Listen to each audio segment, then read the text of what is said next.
Circuit Gilles Villeneuve, Montreal, Quebec, Canada. A unique circuit due to its island setting in the St. Lawrence River. It's tight, it's twisty, it's technical, and it's very, very narrow. It first hosted a Grand Prix in 1978, known as the Ile Notre Dame Circuit. The first and inaugural Grand Prix held at the venue was won by local hero Gilles Villeneuve, who went on to have the track named after himself, when he died in 1982. Ever since then, the venue has been a regular circuit on the Formula One calendar and has been well loved by both drivers and spectators. Today, welcome to the Tatuus Team Challenge by World Pro Racing, where 9 teams will battle each other in a 35-lap race at the Circuit Gilles Villeneuve. ×2 tyre wear, ×2 fuel, which plays an important role as there are strategies to be considered. The drivers will have to remember to respect the treacherous walls of the Circuit Gilles Villeneuve. The Quebec wall in particular is always ready to pounce and snatch a victim. Remember too that this is a team challenge, and while the drivers themselves will want to go for overall victory, it's the team with the most points that wins. Remember rule 1 of motorsport: never ever hit your teammate. With all that being said, let's sit back, grab some popcorn and watch the action unfold here at the Circuit Gilles Villeneuve with World Pro Racing.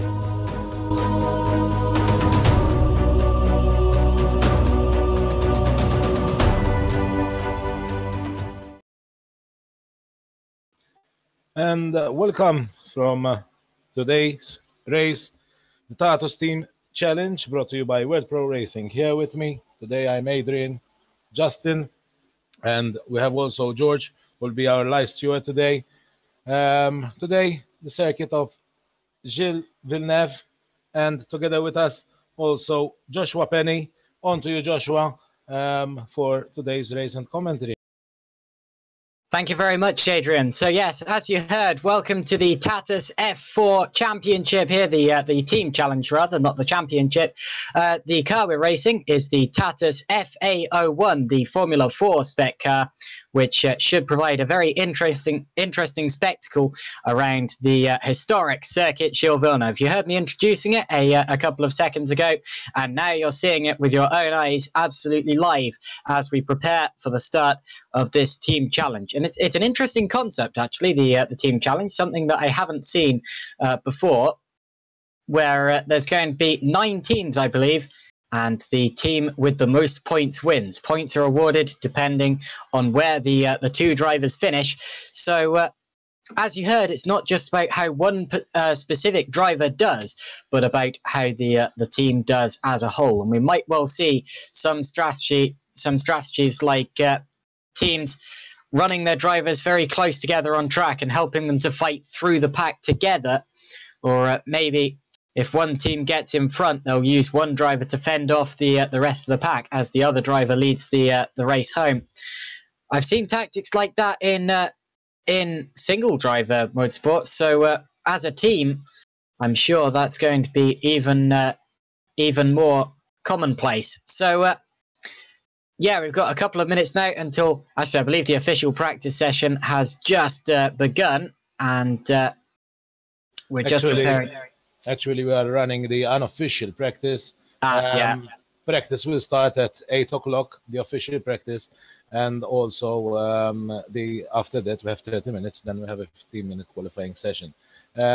We have 9 teams today, as you well said, and the points obviously will be distributed this way. We have the points running from 50 points down to 5 points. Then obviously collectively, as the best team will have the most points, then that's the winner of today's race. I should also mention that the winning team today will get a trophy presented by 3dwrap.it. So fantastic to have them on board, and it's great to have them. It's great to have them watching and supplying trophies to the winning team as well. It's all to play for here at the Circuit Gilles Villeneuve, and to be honest, I'd really like to be on the grid myself. Yeah, sure. Definitely, this was definitely a race that people were looking forward to. So it's good to mention also the teams we have with us today. So we start with the 3D Rap Racing team, made from Angelo Izzo and Dario Pasha. Then we have the Osistig Racing powered by Trustmaster, whose team drivers are Josh Martin and Mark Puck. Then also the third team is Secured RPM RP Matt Cape, which is done by Jason Ebsmeyer and Leslie Oliphant. Simtech RPM Sim Racing, Sean Loureiro and Victor Decock, but I think unfortunately it seems that Victor Decock won't be joining us due to some personal problems. Antrax Esports, BCR team from Greece, made up from Theodore Kapourniotis, I hope I managed to say that right, and Aris Makairas. PlayerZone.it, Beniamino Izzo and Gianluca Rotello. ACJ Racing, made from Jake Bonnici and Andreas Bugeia. Israel Sim Racing Team, Itamar Yativ and Peter Green. And GT Omega RPM Esport Team, made from Brendan Tabon and Terence Gregg. So those are the 9 teams we have with us today. Definitely it's going to be an exciting challenge, and as you said, I think a lot of people would like to be on track with these drivers today.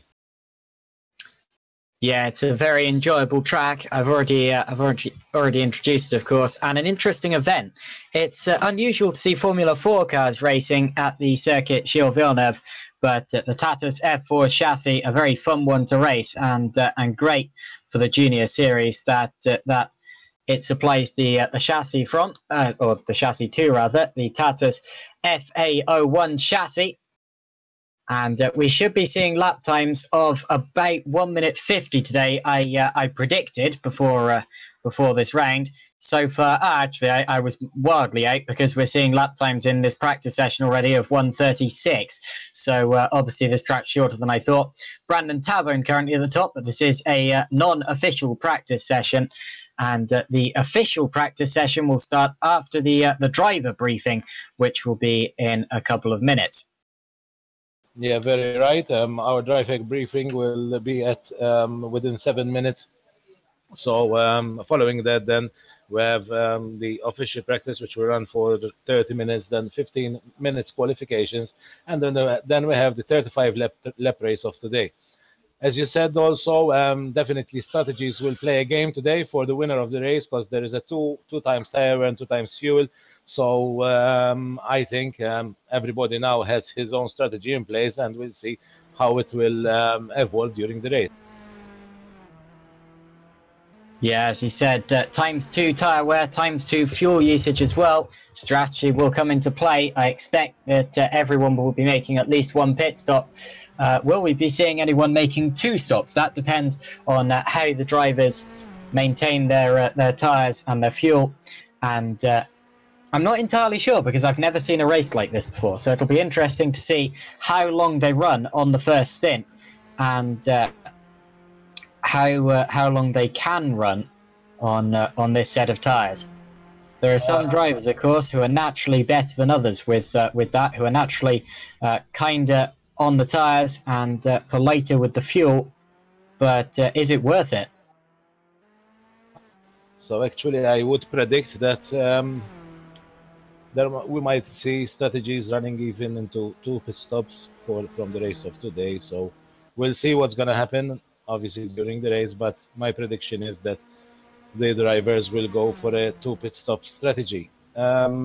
Something, as you said, you mentioned 3D Rep will be offering us the trophies for the winning team of today, but we need to also thank all other sponsors, which are Melita, GT Omega Racing, Textor, and SimNews.tv. Yes, fantastic! Great to have so many sponsors on board, as always. Great to have them on board with World Pro Racing. And great to have this event running as well. It's an unusual one that I haven't seen the likes of before. So that's why there are so many different predictions for what's actually going to happen today, because we really don't know. And that's why it's going to be one to watch, certainly, because motor racing is unpredictable at the best of times. But when you have an event that hasn't been run before, and when you have an event of the likes that hasn't been run before, then you really don't know, and it really is open to prediction. So we'll have to see. And which team is looking strongest as well? That's another thing we have to keep our eye on. So far, I'd have to say the RPM Esports GT Omega Racing team of Brandon Tobone and Terence Grech look very quick as always. But again, this isn't an official session yet. So in the official sessions, who else could rise to the surface? Yeah, definitely, and also a lot of things can happen during the race. So it's we'll see how things can unfold today. Something interesting, as you said, it's an unusual race, but obviously, as I mentioned, also it's an unusual gift we have, because the trophies we have are actually 3D printed, so they are special trophies, so they are 3D printed, and each trophy takes about 14 hours to print. Goodness gracious. Well, a lot of work's gone into this, and that will be coveted in the hands of a driver and in the hands of a team. Yeah, sure. Obviously, all this thanks to Beniamino and 3D Rep. Very good. Yeah, that's going to be a coveted one, and it's all to play for here today. Of course, 9 teams. That means 18 drivers. Although, as you said, we're not expecting Victor to cock today, and we might well see other slight changes to the lineup as well. But we're not entirely sure until the official sessions start. But yeah, 9 teams, and any of them could benefit from what's about to happen. It's all about what actually happens in the race. Who is better in consistency, in fuel wear, in fuel usage rather, in tyre wear, and in raw pace as well. Yeah, definitely. As you said, we might also be not seeing Leslie Oliphant, because he had some problems with his PC, and he's doing some Windows updates on a fresh install, and obviously it's unpredictable how much time these could take. So in 2 minutes time we'll be going for the driver's briefing, and then obviously we'll continue with the unofficial practice until 8 o'clock, when we have the start of the official practice.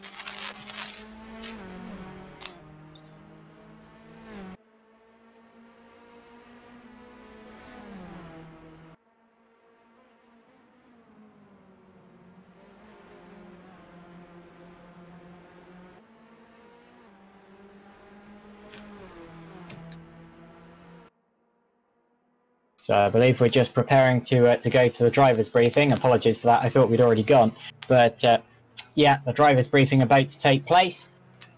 So the drivers will know exactly what's going on here today.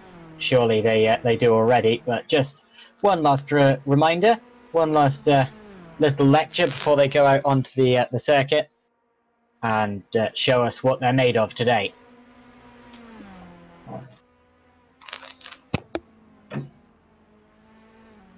So the driver's briefing about to start, and when we're back, when we return, we will be ready for the start of the official practice session, the last chance that the drivers will get at finalising their setup, their ability, just seeing the track for the last time before they have to go at it for qualifying, before they push, and it'll give us a real insight into who's quick and who's not, and who's prepared and who isn't. That's after we come back from the driver's briefing, which I believe is about to start. Yeah, driver's briefing will start soon, so we're moving to the briefing channel now.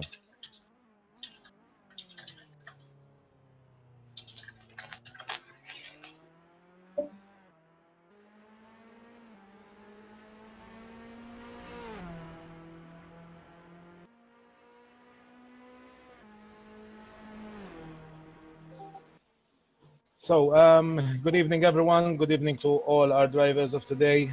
Thanks for joining this race, first of all, and this team challenge of today. So, as I always say, no sessions will be restarted unless there's a huge pileup or a possible server disconnection. It's important to take care of the first corner, and especially on the track of today, you need to take care actually from a lot of corners, because as everybody knows, it's quite a narrow track.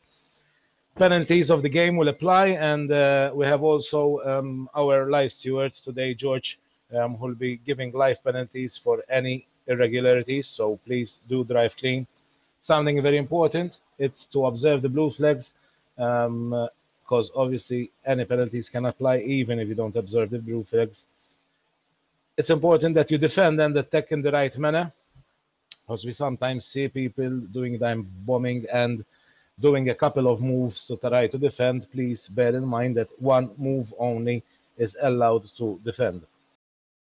The race format of today will be 30 minutes practice, which will start at 8 p.m. sharp, followed by 15 minutes of qualification and a race of 35 laps.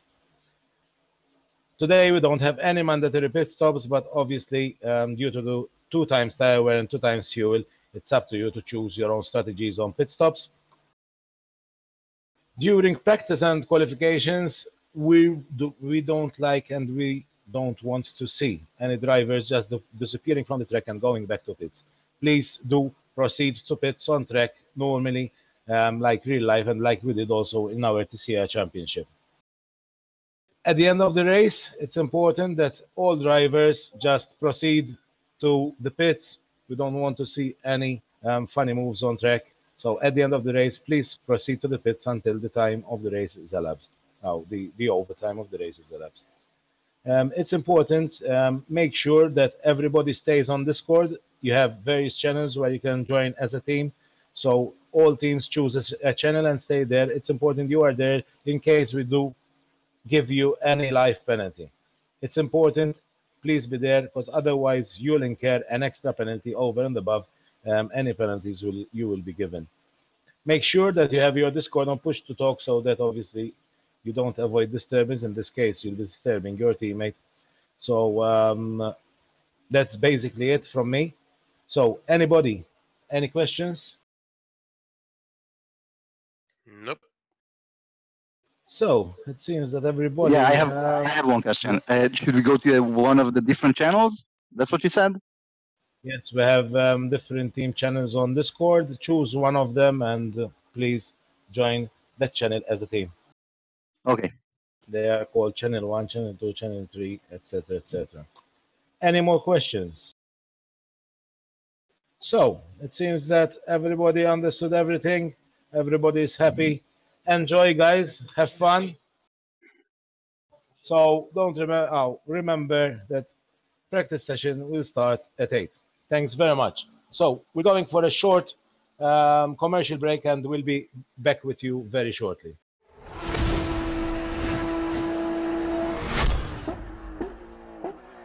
Good luck to all, guys. Good luck. Yeah. Good.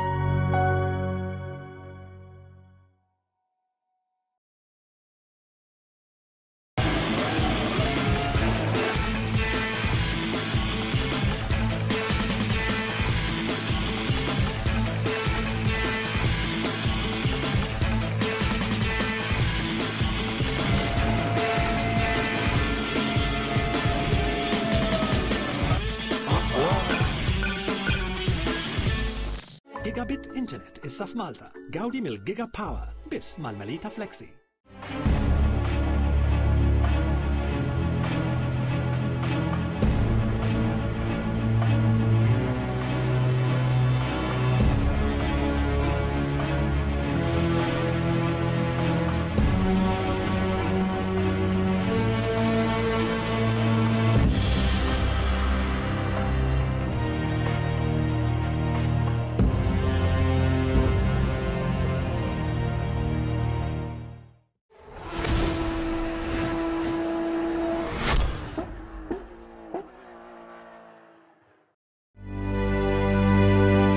Circuit Gilles Villeneuve, Montreal, Quebec, Canada.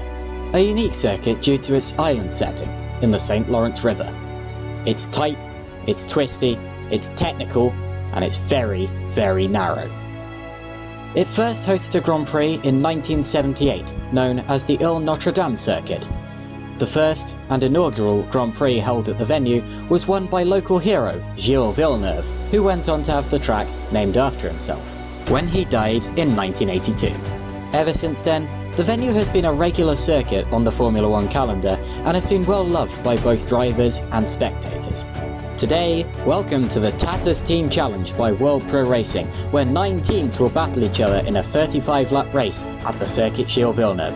×2 tyre wear, ×2 fuel, which plays an important role as there are strategies to be considered.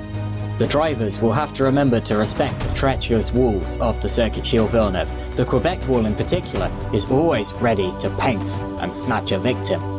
Remember too that this is a team challenge, and while the drivers themselves will want to go for overall victory, it's the team with the most points that wins.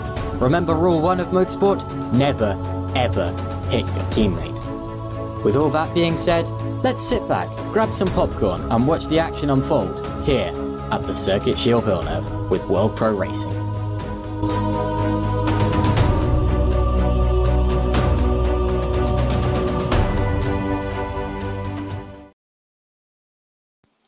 So, welcome back to this special event of today by World Pro Racing, the Tatuus Team Challenge at the circuit of Gilles Villeneuve. So, today we have 9 teams in this challenge. We go again through the teams. We have the 3D Rap Racing team made from Angelo Izzo and Dario Pasha.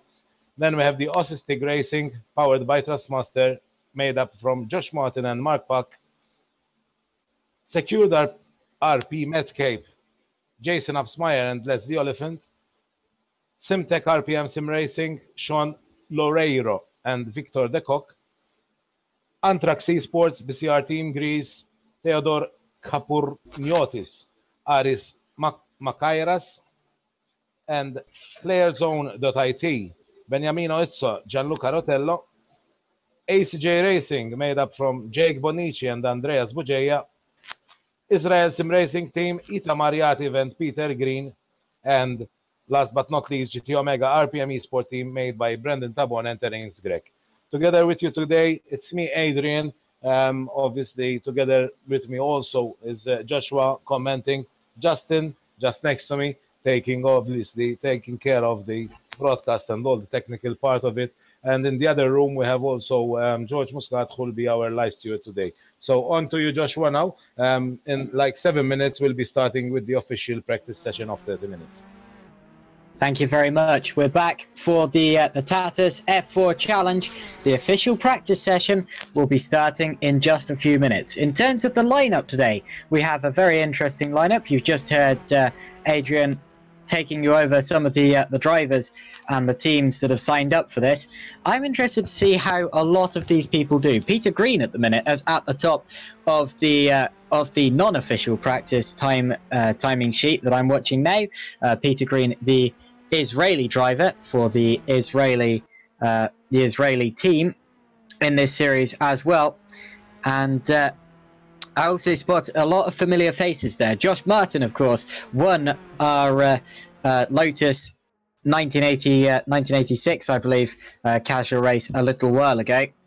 And also good to see Terence Gregg back. He's been a winner with us in the past. Brandon Tabone as well. Peter Green has raced with us before, as Jason Absmeyer, meanwhile, puts in a quick lap. He's a returning name, as well as Jake Bonici. Unfortunate not to see Leslie Oliphant here just yet, and we don't know if he is going to be here. He, of course, is a driver who always challenges for high positions. I remember him winning a race in a very similar car to this, actually, when we raced the Formula 3 car back at Imola.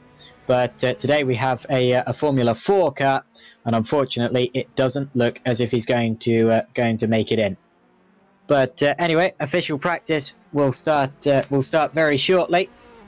Drivers who we do have at the minute, we have the South Africans, Jason Absmeyer and Sean Loureiro, I believe. They're actually on different teams. Loureiro is on Simtech RPM Sim Racing, whereas Jason Absmeyer is on secured RPM Madcape, alongside Leslie Oliphant, who I'm afraid we don't think is going to be here today. We also have the Israeli drivers, Peter Green, or the Israeli driver Peter Green. His teammate was supposed to be, it is in fact, it's Itamar Yativ, who is also here, and I don't see his flag in the game, but I believe he is also Israeli. Also in the field, Brandon Tabone, who goes to the top of the times so far, alongside Terence Grech in RPM Esports GT Omega. They're a very regular team with World Pro Racing and Sim Racing Malta before that. They've never missed or at least I don't believe they've missed a race with us. They always turn up and they represent Malta while they're doing it. And currently looking competitive on the timing sheets as well. Alongside them, we have the Scottish Josh Martin and the Australian Mark Puck. They're in the Aussie Stig Racing powered by Thrustmaster team. Josh Martin is actually an ambassador for Thrustmaster themselves. Then we have Gianluca Rotello, and Rotello is not on my entry list. Oh yes, he is. He's racing for PlayerZone.it alongside Beniamino Izzo, and Izzo is here but registered as Angelo Izzo, which is that's a different Izzo. There's actually two Izzos, and one of them isn't here, I'm afraid. So never mind, they are. I've seen both of them. I was getting distracted. There we go. Yeah, they're actually on different teams there. Beniamino Izzo and Angelo Izzo on separate teams, in fact. Both Italian teams, though, with Ben on PlayerZone.it alongside Gianluca Rotello, and then Angelo in 3D Rap Racing team alongside Dario Pasha. Just 2 minutes now, I believe, until the start of official practice. We also have a Greek team here. We have Anthrax Esports BCR Team Greece. They have Theodore Kaporniotis alongside Aris Makairas. I did practice saying these names before the broadcast started, just trying to learn them again. Yeah, Aris Makairas, who is alongside Theodore Kaporniotis, and who haven't I mentioned yet? Jake Benici I haven't mentioned yet. Jake Benici is registered under ACG Racing alongside Andreas Bugeja or Buhaya. I'm not entirely sure. Bugeja. There you go. Andreas Bugeja. Sure, sorry about that. Yeah. But Andreas Bugeja, incidentally, is not here yet, not in the server yet. In fact, neither is Itamar Yativ or Dario Pasha. So we have a couple of drivers missing from this. But anyway, that is the full entry list. Yeah, that's very right. So in 1 minute, we'll be starting with the official practice session, which will run for a whole of 30 minutes. Then we'll have a 15-minute qualification and then on to the race of 35 laps of today.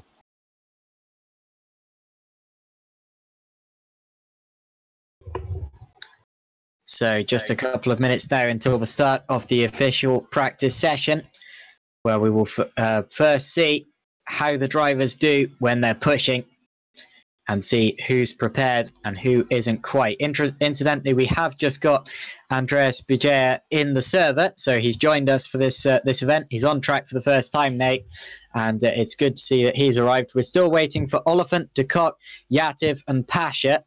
I'm not entirely sure which of those is going to be making it in. It would be a shame if any of them didn't, but still 4 drivers not quite in the server yet. And now they're in. Okay, good. Dario Pasha is anyway. He's just joined us as the official practice timer has begun. So the official practice timer has just started ticking down, and the drivers are going out onto the circuit for the first time. One of the first drivers out onto the track is going to be Josh Martin here. He might well be the first out. I think he is. So Josh Martin will be taking us around the circuit de Gilles Villeneuve, originally known as the Ile Notre Dame circuit. There is actually a car ahead of him on the track, so I'm going to fiddle through a bit and see if I can work out who that actually is. It might be Dario Pasha. Yeah, I think it is. So Dario Pasha, I think, is the first driver on track. Just going down towards the last couple of corners of the track. There's a very fast chicane just coming up here. And in qualifying, the drivers will be flicking through that quicker than you can blink. It's not a very quick car, the Formula 4 car, because, well, compared to some of the faster single-seaters that race here, like Formula 1.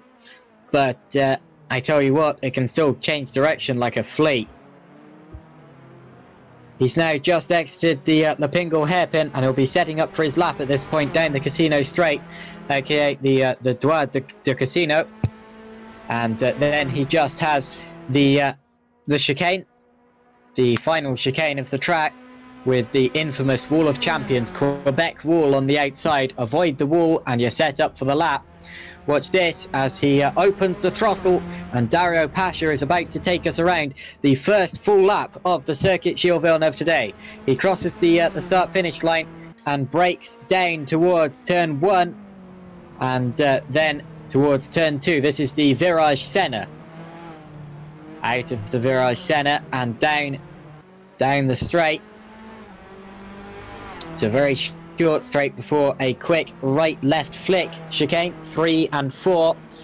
Turn 5 is a long flat-out one to the right here before a heavy braking zone into turn 6. This is where Jenson Button very famously won the 2011 Canadian Grand Prix when he passed Sebastian Vettel, who made a mistake in the wet.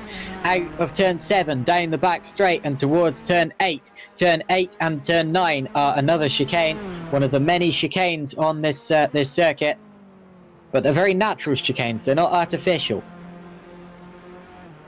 Now towards the short run before the La Pingle hairpin. This is the tightest and slowest corner on the track. This is where Robert Kubica very famously had his accident in 2007, but no issues there. No issues there for Dario Pasha as he heads down the back straight, and he's about to show us what a lap time at this track looks like. He's going to go through the final couple of corners now, the final chicane. There he goes, misses the Quebec wall, which is good, and he's going to cross the line. I don't believe it's going to be the quickest time we're going to see, but Dario Pasha anyway set to 138.822, which immediately gets beaten by Brandon Tabone with a 135.629. That's over 3 seconds ahead, so Brandon Tabone absolutely one to look out for as Dario spins. Now, who else is on a lap? Jake Benici is about to set his first, as is Terence Grech. Peter Green, meanwhile, goes to second with a 137.186. That's second position. Over 1.5 seconds still behind Brandon Tabone. Jake Benici is about to put in his first flying lap, and he goes 6th. That's not his first flying lap, in fact, that was an 8 lap. Aris Makaira sets his first lap. He is 3rd at the minute with a 137.414, but so far absolutely no one challenging the RPM Esports GT Omega racing driver of Brandon Tabone, who is leading us in the order quite comfortably at the minute. And his teammate Terence Grech goes 4th, although almost 1.8 seconds behind him. Tell you what, Brandon Tabone absolutely storming away from the field in terms of lap time at the minute. Some drivers though still haven't set competitive laps yet. Many of them haven't, in fact. We're just seeing the very first from Mark Puck. He goes 7th there, quite a way down. He must have made a mistake on that lap. And other drivers currently on laps include Gianluca Rotello, but he's just come out of the pits actually, so he's not on a lap. Ignore me there. Angelo Izzo is on his first, as is Jake Benici. And Josh Martin, I believe, has backed out of his lap. He's going to be going for another one after this. Remember though, that this is only official practice, and the times they set here do not directly affect the overall order in terms of the starting positions or the finishing positions of the race, not directly anyway. This is just, well, it's what it says on the tin, it's practice. Across the line comes Jake Benici to put in his first flying lap. He goes 7th, so 7th of the 8 drivers who have set flying laps so far. And as Mark Puck, meanwhile, is about to improve his lap with makes sense, seeing as his last one wasn't entirely competitive. But he's going to complete this lap when he goes around the next chicane. I'm interested to see what Josh Martin does. Oh, actually, Mark Puck goes straight back into the pit step. I'm interested to see what Josh Martin does when he puts in a flying lap, though. He's just started his first. Martin is one driver who I was really looking forward to seeing today, but he makes a slight mistake there. Gets it very sideways through the chicane and actually backs well and truly out of his lap, I'm afraid. So Josh Martin there won't be showing us quite what he's capable of just yet. Meanwhile, though, I believe I'm about to see an improvement from Dario Pasha. He's currently 6th. Looks as if he's about to go up to 5th with this lap. Pasha is about to cross the line, and Dario Pasha goes up into 5th position there, as he immediately gets beaten by Gianluca Rottello, who goes up into 4th place. So we're over 7 minutes into this session now. It is in total where the drivers will be putting the last finishing touches to their setup and their driving style. Jake Benici there sets his second competitive lap. That puts him 7th, which is ahead of Theodoros Kaporniotis, who's just jumped there, the Greek driver. And Kaporniotis immediately responds, in fact, and goes straight back up into 6th position there. So Kaporniotis not taking any of that and going back up into 6th position. Towards the Lapingal hairpin now goes Dario Pasha, just about to set a second sector time, I believe. Interestingly, I think the second sector timer is on the exit of that corner, which means the final sector is very short indeed. A lot shorter than the other sectors on the track. Well, actually only about 2 seconds shorter than the second sector, but significantly shorter than the first. Dario Pasha about to go through the final chicane now. He's about level with his best lap, has a slight twitch on the entrance, but still looks as if he's going to make a slight improvement to his lap as he crosses the finish line. And Dario Pasha does slightly improve his lap, but doesn't jump a position.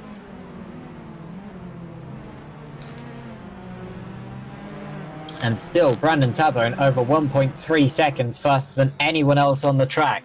Tabone, absolutely the driver to beat today. That looks absolutely certain. And we'll have to see just what he's capable of when qualifying begins. But I tell you what, he's looking absolutely feisty so far. Good to see Itamar Yativ joining the server. He didn't make it in for unofficial practice, but now in the official practice session, Yativ is on the grid. He hasn't set a timed lap yet, but he's about to set about doing so. We're just about to see the first time lap from one of the big guys in this series, Jason Absmeyer. He comes out the final corner, and he's going to complete his first flying lap. Where does that put Absmeyer? In fact, that was an invalid lap, so Absmeyer does not get that lap counted there. He must have disobeyed the track limits somewhere, and the lap did not count. That can happen sometimes if you go over the track limits, over the white line on the outside of the circuit, on the perimeter of the circuit.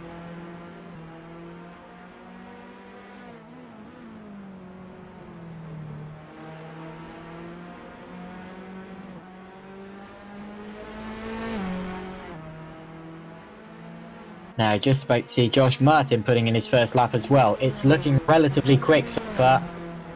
Not blisteringly quick, but should put him in the top 6, I believe. Out of the final corner he goes. And Josh Martin has a bit of a slipstream from the car ahead of him and crosses the finish line to put in his first flying lap. It's only 10th, I'm afraid. As Terence Grech, meanwhile, goes up to 2nd. So it's an RPM Esport GT Omega 1-2 so far. This is looking very good for RPM Esport GT Omega. Grech almost a second off Brandon Tabone, but that doesn't really matter because they're 1-2 and no one else is close to them at this point in time. This is exactly what RPM GT Omega was looking for. There are actually 3 RPM teams on the grid today. You have secured RP Magcape, and then you have Simtech RPM Sim Racing, and finally you have GT Omega RPM Sim Racing. And it's GT Omega that are at the top at the minute.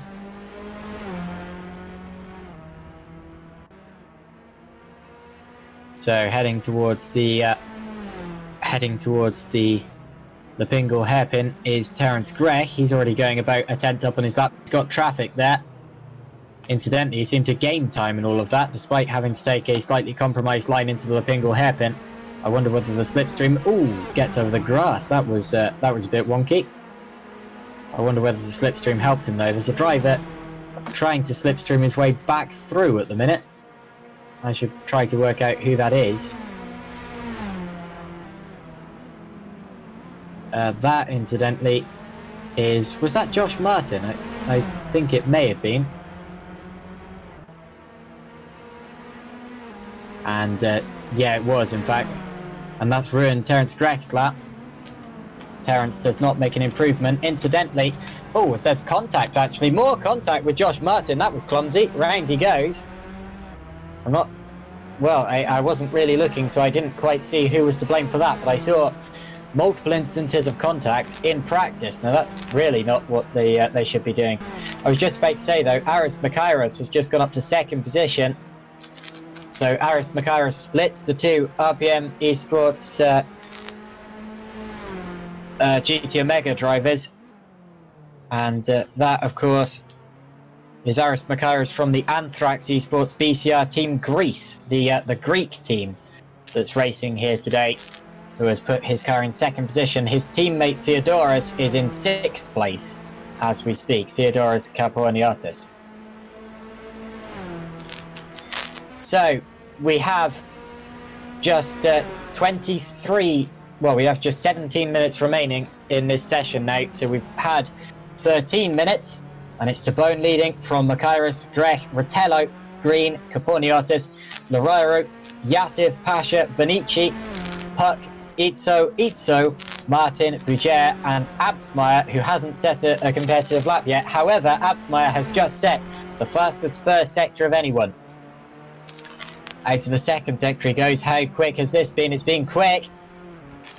Not as quick as the very quickest, but I tell you what, it's close. And Jason Absmeyer could be a real contender here, a real threat to the top spots. Can anyone challenge Brandon Tabone? If anyone's going to do it, it's going to be Jason Absmeyer here. Through the final chicane comes Jason Absmeyer on this lap. With 16 minutes to go in the session, runs it out towards the Quebec wall. And as he crosses the line now, he goes 2nd. Wow, so he goes 2nd. It was the fastest first sector of anyone, but it's just 0.342 of a second off Brandon Tabone at the end of the lap. Still, actually, that's a decent margin by Tabone. So more time to be gained in both the 2nd and 3rd sectors for everyone else. Absmeyer and every other rival, Makairos, Rotello, can't quite get close to Brandon Tabone in the 2nd and 3rd sectors. Theodoros Kaponiatis is about to improve his lap by half a second here. As he crosses the line, he does, but he was about half a second behind his closest rival, so he doesn't move up a place in all of that. Only just misses out on passing Sean Lorero, but doesn't go through. Jake Benici, meanwhile, jumps to 5th, so Jake Benici's put together a good lap, and he's jumped to 5th position. He's losing 6/10 alone in the 1st sector, though, to the leaders, so that's where he needs to gain the time, the 1st sector. But Jake Benici jumps to 5th position. We're over the halfway point in this session now. And there's still 14.5 minutes to go for these drivers to set laps and to prove themselves before the qualifying session starts. Hello to everyone in the YouTube chat today. Great to see you all here, and also in the Facebook chat as well. We're live on both YouTube and Facebook. Both channels are called World Pro Racing. If you search them, you'll find them. Nelson Abranosa says good luck everyone, that's good to see. 3D Rap also saying good luck, that's good to see as well. 3D Rap supplying the trophy here today. Camera ZA says go South Africa. South Africa has someone to cheer for here as Jason Absmeyer is running very well in second position. There is also another South African driver on the grid in Sean Lararo, who is currently in 9th position. TPC Sim Racing says good evening with a smiley face emoji. Good evening to you as well, TPC. And in the Facebook stream as well. Peter Grobler says hi. I will be watching you guys. Hi, Peter, or Peter rather. You're no, never mind. I've clicked on the wrong thing. That was not. Okay, that was a little while ago. Never mind. Apologies about that. Golly. Yeah, but great to see you all here. Anyway, if you're watching with us, leave us a comment so we can see that you're there, and let us know if you're enjoying it. It's been good so far, and I tell you what, it's going to get even more exciting when we get into the official sessions.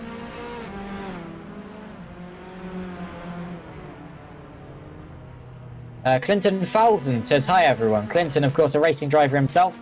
Hi Clinton, you've raced with us in the past here with World Pro Racing, and to be honest, it's a shame to not see you on the grid today, but I'm sure we will see you. I'm sure we will see you very shortly in another event. Just watching Itamar Yativ, actually, he's just put his car in 8th position, and he's already improving his time by about 7/10 as he's only in the 2nd sector. So this is going to be a big improvement for Yativ. In fact, with the slipstream ahead of him, this could be a real challenge for the top spots here. Maybe not the top spot, but 3rd, 4th, 5th is definitely on the cards here for Itamar Yativ. Let's see, he's got a couple of corners to go, one chicane, and Itamar Yativ, racing for the Israeli team, rounds the final chicane, and this is going to be about 6/10 up on his best as Josh Martin goes to 4th. Meanwhile, let's see what Yativ is capable of. He crosses the line and goes to 6th. Would have been 5th before Josh Martin's lap came in, but Yativ goes to 6th instead. Only a couple of hundredths of a second behind Aris Makairos in 5th position. But Josh Martin, meanwhile, has jumped up to 4th. Took him a while to get the hang of it, but he's got it now. And Josh Martin's only going to get quicker from here. I know Josh, he's a great, very quick driver. For Aussie Stig Racing, powered by Thrustmaster. In fact, as I say that, he goes fastest of anyone in the 1st sector. Let's watch Josh Martin here. Let's watch Josh Martin. Not watch him. I'm sure he can do that himself. But as he comes through the 2nd sector underneath the bridge towards the hairpin, Josh Martin is improving his lap by about 0.2 of a second so far. Normally, the 2nd and 3rd sectors is where drivers lose time to Brandon Tabone, and indeed well, he's not close enough to snatch pole. He might well get 2nd or 3rd here, though. His 2nd sector wasn't even his personal best, so he's lost a little bit of time in the 2nd sector. Also on a quick lap here, Gianluca Rotello, but let's keep watching Josh Martin as he comes through the final chicane now. The Quebec wall is on the right. He's going about 0.3 up. This should put him 2nd or 3rd, probably 2nd actually, looking at his time now. Josh Martin is going to cross the line and 2nd place. Josh Martin goes 2nd. It's a 1:35.820, and that's just 0.191 of Brandon Tabone. Tabone's time is at risk as Itamar Yativ goes fastest of anyone in the 3rd sector and puts in a 1:36.133 to put him 4th on in the order. So Yativ very quick in the 3rd sector, not quite so quick in the other sectors just yet. Loses about 0.3 in the 1st sector alone, and another 0.2 in the 2nd. But quickest 3rd sector makes up for some of that, and he goes to 4th in the order. There are many drivers who are showing flashes of pace here, but they aren't lasting over a whole lap unless they're from Brandon Tabone. But we'll see as the session continues who can find some time. Jake Benici, in fact, is finding about 0.4 alone in the 1st sector. Jake Benici on a real charge here. This is a challenge for some of the top spots as well. Under the bridge towards the hairpin, there's the Rolex board. And now as he breaks into Lepingle, he's half a second up on his best. This could well put him in the top 3. Oh, this is good, in fact. Look at that time. His second sector very quick as well. Jake Benici is on a good one here. He's going to get well within a second of Brandon Tabone with this lap. And through the final chicane goes Jake Benici now. Now, how much pace can he keep? How much momentum can he keep on the exit?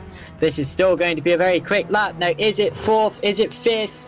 He crosses the line. It's 4th. There we go. Jake Benici goes 4th. Tatuus, Itama Yativ and Aris Makairas with that.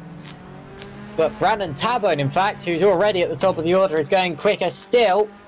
He's on par with his best lap so far and sets the fastest lap, fastest first sector of anyone. So Brandon Tabone is pushing again. He's responding to the drivers behind him, getting closer and closer as the track gets more grippy. Oh, in fact, he's tagged the wall on the exit of the chicane there. He certainly bumped over the grass a bit. He's still registered as being up on his lap, so that hasn't cost him too much, maybe a 1/10 of a second or so. Through the hairpin he goes. Brandon Tabone only has a couple of corners to go on this lap as he sets his second sector time. It's quick. In fact, it's quicker than his personal best, despite the little excursion. This is still going to be a very quick lap from Brandon Tabone. And Brandon Tabone is going to come through the fast final chicane. Now, it's a real flicker. Oh, no, he's pitting. Never mind. Well, that's a bit of a shame, because that was going to be a quicker lap there. But Tabone decides to pit instead.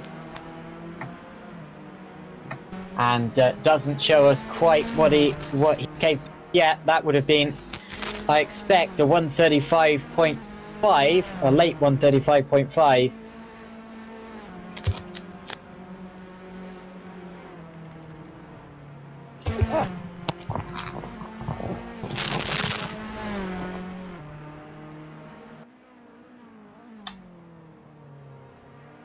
So, just 6 minutes to go in this session now. And a couple of guys looking at threat of improving their laps. Aris Makairas, actually, he's just had a bad hairpin there. Also improving, Angelo Izzo. Oh, he's been hit from behind, in fact. Someone just clouted him. I'm not entirely sure who that was, but he just got clobbered from behind. I didn't see exactly when. Oh, that was his. That was Beniamino Izzo, the other Izzo. Now I don't know what their relationship. I don't know how they're related, if they are related. Of course, I can't just assume that they are. But if they are, I don't know if they're brothers or father and son or anything like that. But whatever the case, they've come together and they're now side by side heading down the start-finish straight as Angelo made a mistake there. And through goes Beniamino, running over the grass a bit. Oh, Angelo's coming back at him. This is exciting. They make contact again and around goes at Angelo. Maybe a bit of bad blood between these Izzos here. But anyway, Angelo gets going again. That's going to be a story to look out for, isn't it? No wonder they're not teammates. Gosh. Ooh, 2 seconds or 2/10 of a second up from Terence Grech in the first sector there. Grech about to improve. Brendan Mayer is watching with us today. He says go secured RP Mad Cape. So an RPM sim racing team as well. So Brendan Mayer supporting RPM today. Good to see you watching in the Facebook stream.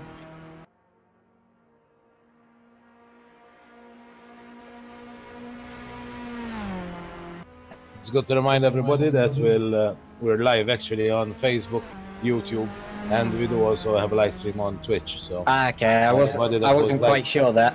Anybody who would like to join on Twitch, it's live there also. All right, apologies about that. I wasn't quite sure, but yeah, we are live on Twitch as well. So make sure that you join us on your favorite social media platform, whether that be YouTube, Facebook, or Twitch. I'll be checking the YouTube and Facebook comments regularly.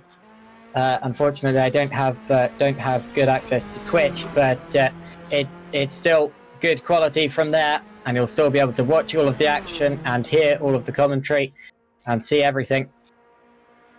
As we have just under 4 minutes left to go in the session now.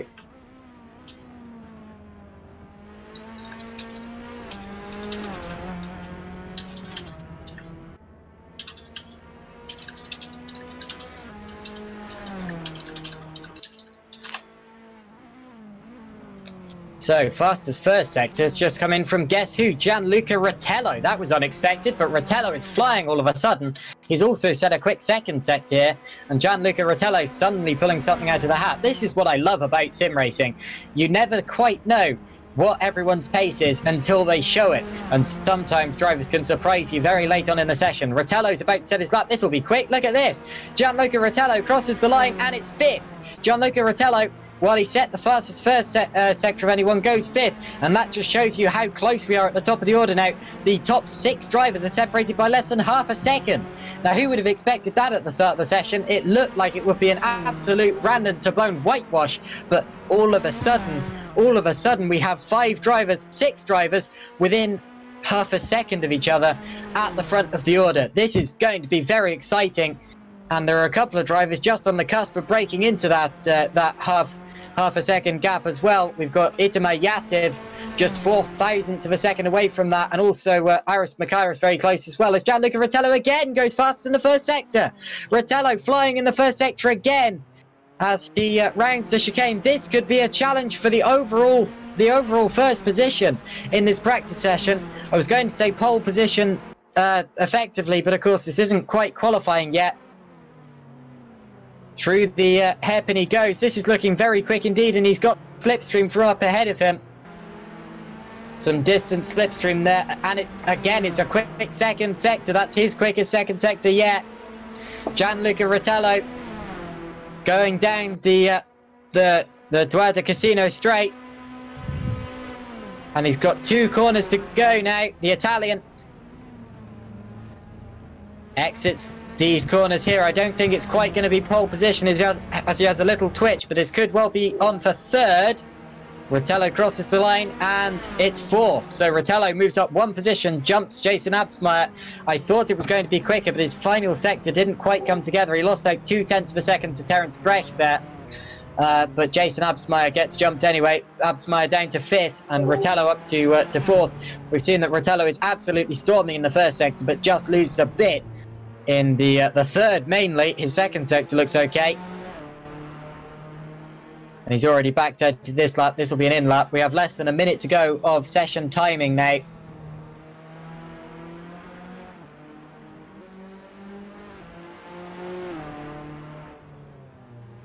So 40 seconds to go until the checkered flag is shown. And then we will wait for everyone to finish their laps, and then we will take over to the qualifying session, the 15-minute qualifying session here, where the grid order will be determined. It's going to be an exciting one. 3D wrap types, great. Rotello, indeed. Rotello putting on a good performance there in 4th position behind Grech, Martin and Tabone, who are putting on even better performances here. We have some brilliant, very quick drivers at the front of the order, and this is going to be an exciting session, much more so than I thought it would be.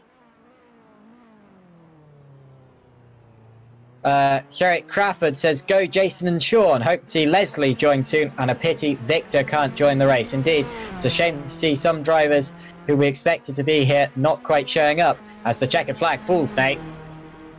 And Isaac Samet is cheering for Brandon and Terence. So that's Brandon Tabone and Terence Grech in the RPM Esport GT Omega team. Now, the checkered flag is out. I'm just watching Dario Pasha. He's the only other driver on this track that looks as if he might be about to improve his lap.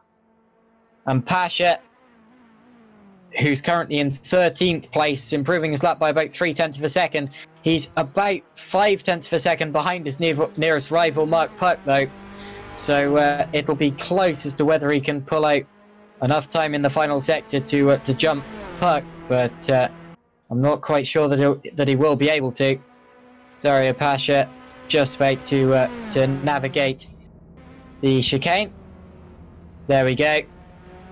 And in fact, I think he will jump Puck, in fact, as he's 7 tenths up on his best. He crosses the line and goes 8 tenths up. Big improvement from Pasha, but that only puts him 12th at the minute. So anyway, the qualifying session is going to begin in about 2 minutes now. We're getting prepared for the official sessions here, the official qualifying session. And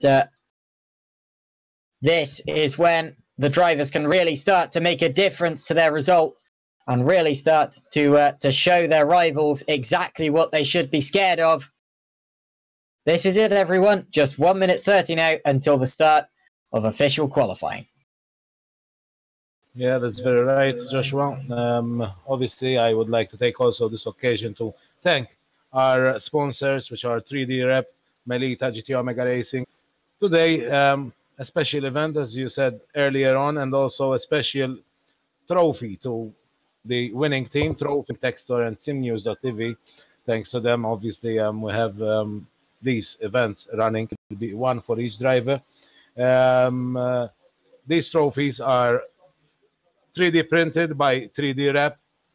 Just a short note, each trophy took 14 hours to print in 3D printing. So it's a great gift, unique gift for the drivers today.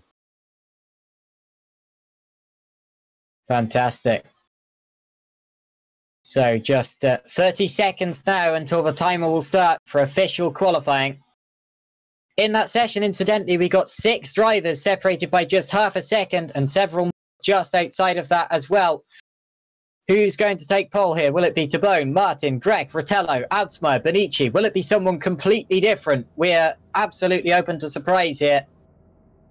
And we're about to find out. It'll be a 15-minute session. And 15 minutes might sound like a long time to set a quick lap. But I tell you what, it goes past much quicker than you imagine it does. The session has begun now. And drivers are just heading out of the pit lane. And first out will be Brandon Tabone. So Brandon Tabone, who was quickest in practice, is going to be first out in qualifying. He wants to set a lap as early as he can. Crosses the pit lane slightly there. I'm not entirely sure how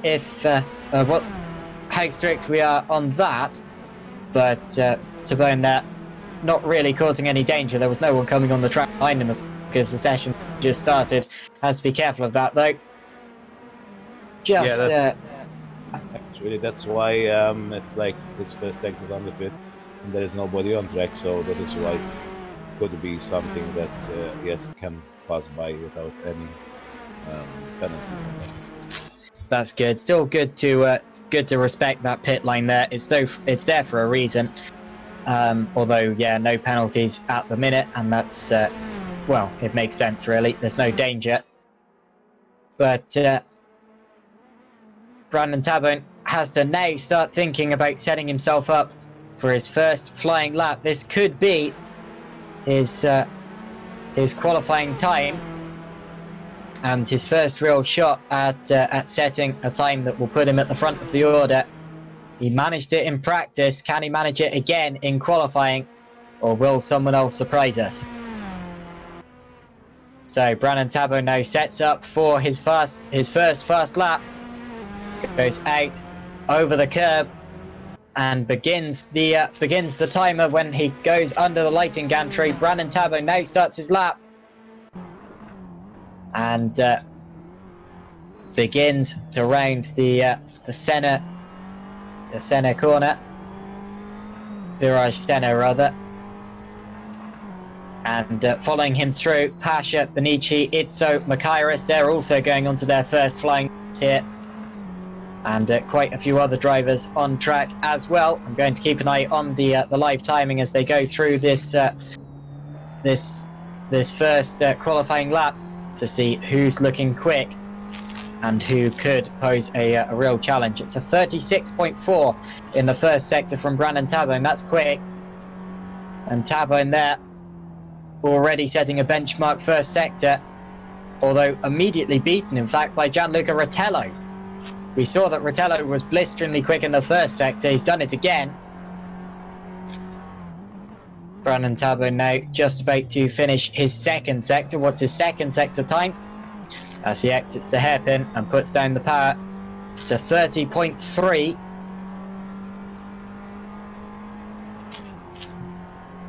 Now down the back straight goes Brandon Tabone.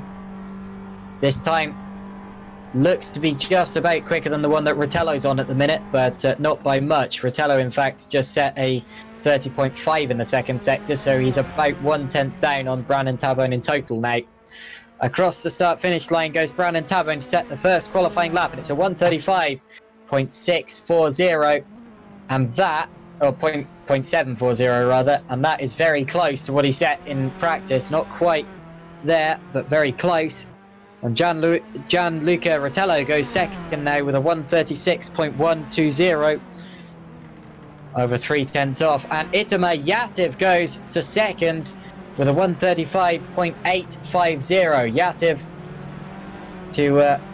Yativ to third with a lap actually quicker, or to second rather, with a lap actually quicker than what he managed in practice.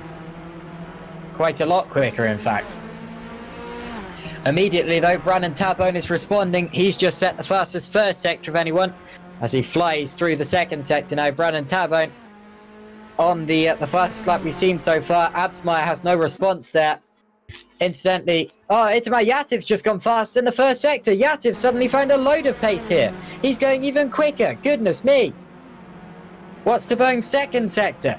It's the fastest of anyone. Brandon Tabone going very quickly as he exits the second sector. This is between Tabone and Yativ at the minute on this lap. And Yativ's backed off. Yativ's made a mistake. He's backed off. Brandon Tabone now through the chicane. And this is going to be the quickest lap of anyone so far in the... Or will it be? That wasn't a good exit. Tabone crosses the start-finish line. And it was slightly quicker by 100th of a second. Brandon Tabone set to 1:35.730, still not quite what he set in practice. He was in the 1:35.6s in practice, still about 1/10 of a second to find before he reaches his ultimate pace. Second goes Jason Absmeyer. Absmeyer set to 1:35.819. Absmeyer goes second, less than 1/10 of a second off Brandon Tabone, less than 900ths of a second off Brandon Tabone. Just 0.089 off. Theodoros Kopourniatis is about to set a quick lap. Kopourniatis crosses the line and stays sixth, but improves his lap a bit. What about the other drivers about to set their first laps? Terence Grech goes fifth in the other RPM Esport GT Omega car.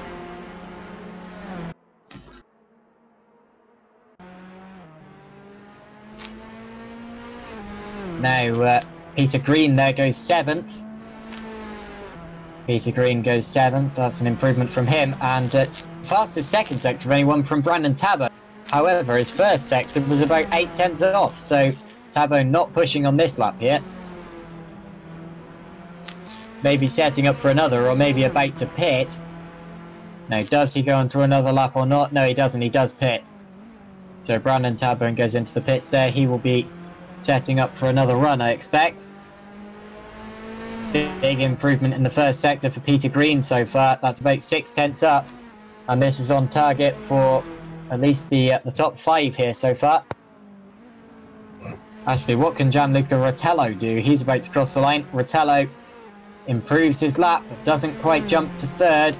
He's still fourth for now. I want to switch my attention back to Peter Green for now, though. As he scratched that because Terence Grech is going very fast in the second sector. Terence Grech's about to set his new best lap. I believe he will stay fifth with it, but it will be an improvement if he keeps it in control through the final chicane. A little bit wild over the curbs, but Grech is still going to go fifth as Aris Makairos jumps to seventh here. And yeah, Grech improves, but stays fifth. Now what can what can Peter Green do? Actually, he's backed off his lap, I'm afraid, so Peter Green won't. One driver I see improving quite readily there is Jake Benici, improving by about 5 seconds his previous lap. And Benici now goes down the back straight. He was really in the first session, or finishing 6th in the practice time sheet, which is an improvement in pace from last time I saw Benici. Through the final chicane he goes. This is going to be an improvement. In fact, I should also point your attention to Itamar Yativ, who goes first. Brilliant lap, and I didn't see it coming because it wasn't particularly special in the first or second sectors, but Yativ pulls out the fastest third sector of anyone by a storming amount, and he goes to the top of the times with a 1:35.421. Their brilliant lap from Itamar Yativ. The Israeli driver goes to the top. Great improvement as Jake Benici goes 7th. So with 6 minutes remaining, it's Yativ, Tabone, Absmai, Rotello, Grech, Lariero, Benici, Makairis, Green, Kaponiatis, Pasha, Itzo, Puck, Bujea, and then Martin has not set a lap yet, but Josh Martin is on his first lap here. Let's see what he sets. Also not setting a lap yet, Andreas Bujea, but he's just about to set his. But let's watch Josh Martin as he goes through the final sector again. Actually clips the Quebec wall, the wall of champions. Maybe he's destined. Across the line he goes, and Josh Martin sets. It's not quick yet. It's only 9th position for Josh Martin. We know he's better than that. And there's more time to be gained from the Scotsman. Beniamino Itzo actually was going to improve his lap, but didn't get a good exit to the final corner. He was close though, only a couple of hundreds off. Big improvement scheduled now for Mark. Oh, well, actually I was going to say for Jake Benici, but he pits. I think that was the only reason he was actually ahead of his time, because he was busy darting into the pit lane at the time. Big improvement scheduled for Mark Puck, in fact. He's in 15th a minute, 3 seconds down on the leader, but he's going about 4/10 up on his best so far. And that means that should jump him 1 position to 14th, unless he can find more time in the chicane here. Actually, I think he's lost a bit of time. I think he will still jump to 14th though.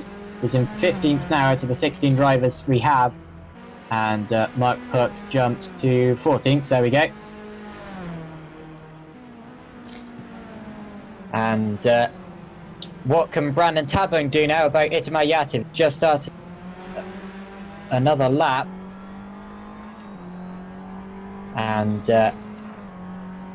Yativ himself actually is is scheduled to go onto a lap very shortly. Oh, as Tabone clips the barrier a bit and loses a little bit of time in that sector there. Josh Martin now jumps to 7th. Still more time to be gained from him.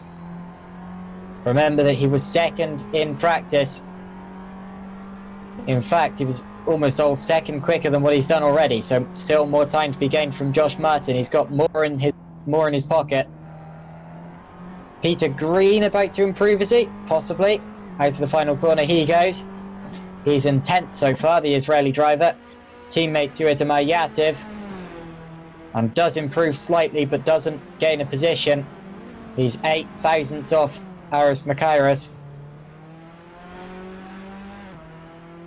Josh Martin already improving his lap by 2/10 in the first sector. That's a good improvement, as well as Aris Makairis, who goes half a second up in the first sector. So big improvements coming in from some of these guys, including Terence Grech, who also goes faster in the first sector.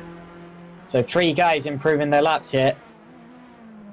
It's 3 of the guys in the top 10 anyway. And Terence Grech is going to be the first to set a second sector time, and it's not quicker than his best. He's still close to where his best has been though. In fact, Josh Martin hasn't set his best second sector time there either. He's lost 4/10 to Terence Grech alone. Martin in real trouble here as the qualifying time is ticking down.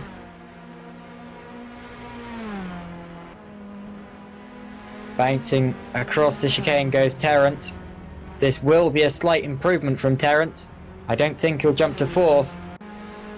and he improves but doesn't jump to 4th. Josh Martin pitted, so he didn't improve.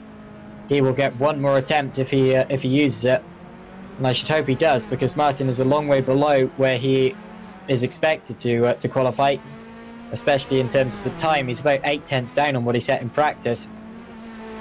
Peter Green, meanwhile, through the final chicane, he's going to improve as Theodoros Kaponiotis improves actually to 6th position, and Green clips the barrier a bit, crosses the line now, and does Peter Green improve? No, he doesn't. He lost a bit of time there in the final sector. So less than 2 minutes remaining in this session now. Not much more opportunity for any of these guys to set quicker laps. We're going to get one more lap in from both Tabone and Yativ up the front. And Jason Absmeyer is also starting his last attack now as well. So those guys up front on their last attempts at the minute. Another driver who's going to get one more lap is Josh Martin. In fact, he's going to be a bit pushed for time. Really get another. Jake Benici jumps to 9th. Actually, no, he doesn't. That was me seeing things.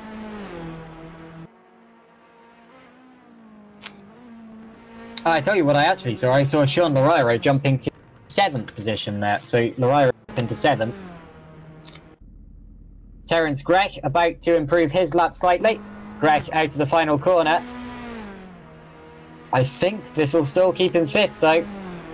And he does improve his lap, but not his position. He's less than 1/10 of a second away from Gianluca Rotello though. What about Kaponiotis? Through the final corner he goes. And he pits. I'm watching Itamar Yativ and Brandon Tabone, the 2 top drivers, who are both on laps at the minute. Their final flying laps. Yativ and Tabone won't get another opportunity to shine. Tabone's first sector hasn't been what he wanted it to be. It's about 1/10 off. He's got to gain a whole 3 tenths in the 2nd and 3rd sectors if he wants to take pole. And Yativ is gaining. Yativ flying again. This could be an even quicker lap from Itamar Yativ. Or he makes a mistake and he backs off. So Yativ will not be going any quicker here. What about Tabone? As Tabone exits the hairpin, he gets a good exit there. But it's still not a great lap, not a great 2nd sector. I think this is pole position for Itamar Yativ. I don't think there's anyone else who can challenge him. Qualifying has been shown the checkered flag now. As Brandon Tabone goes towards the final chicane, he needs to gain 3 tenths in 2 corners. This isn't happening. He gains a bit. And Brandon Tabone with a bit of a slipstream. Oh, he might get it here. He's got a really good exit. In fact, he crosses the line. Not quite. Goodness, that was close. Wow, he got such a good exit there. He very nearly gained all 3 tenths, but very nearly isn't enough. And Brandon Tabone qualifies 2nd with a 1:35.455, just 0.034 off Itamar Yativ. Terence Grech jumps to 4th ahead of Gianluca Rotello. He jumps him at the last minute. Josh Martin is improving his lap as well, but he's got a bit of traffic up ahead, who's also providing him with a slipstream and locking up the tyre there. Out of the hairpin now, Josh Martin improves his 2nd sector. He's not challenging for pole though, he's challenging for 6th or 7th. Gets a slipstream down the back straight. I'm not entirely sure who that is ahead of him. He's got 2 corners to go now, but he won't be challenging the top times. Pole position goes the way of Itamar Yativ.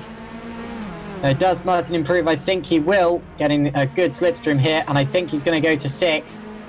And Josh Martin goes to 6th. There we go. So that's the lot then. It's going to be Itamar Yativ starting from pole position, just from Brandon Tabone. Very close end to qualifying. In the end, only 3 drivers were within a second, or within half a second of each other at the top of the order, with Jason Absmeyer in 3rd position. And then over half a second back, Terence Grech, the 2nd RPM Esports driver, in 4th position still. As a whole, I believe that RPM Esports is the team that looks the most strong here in this team challenge.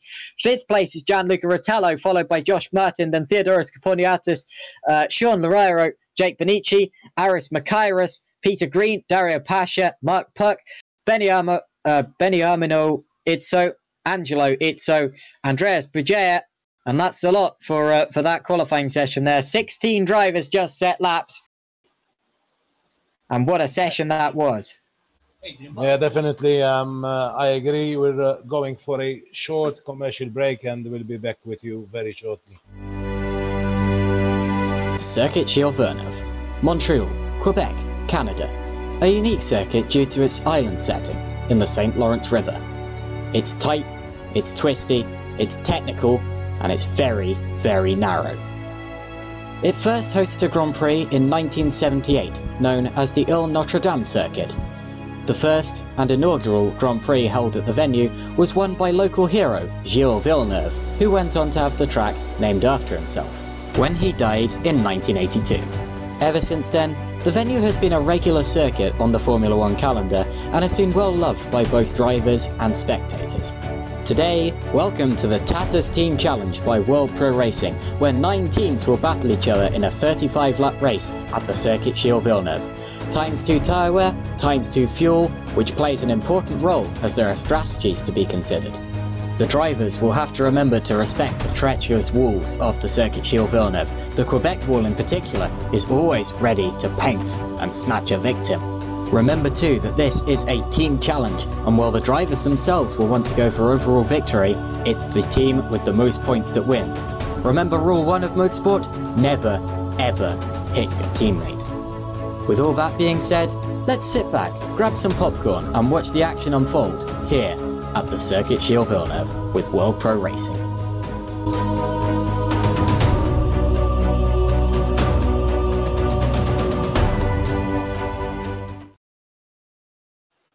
So, welcome back to the race of today.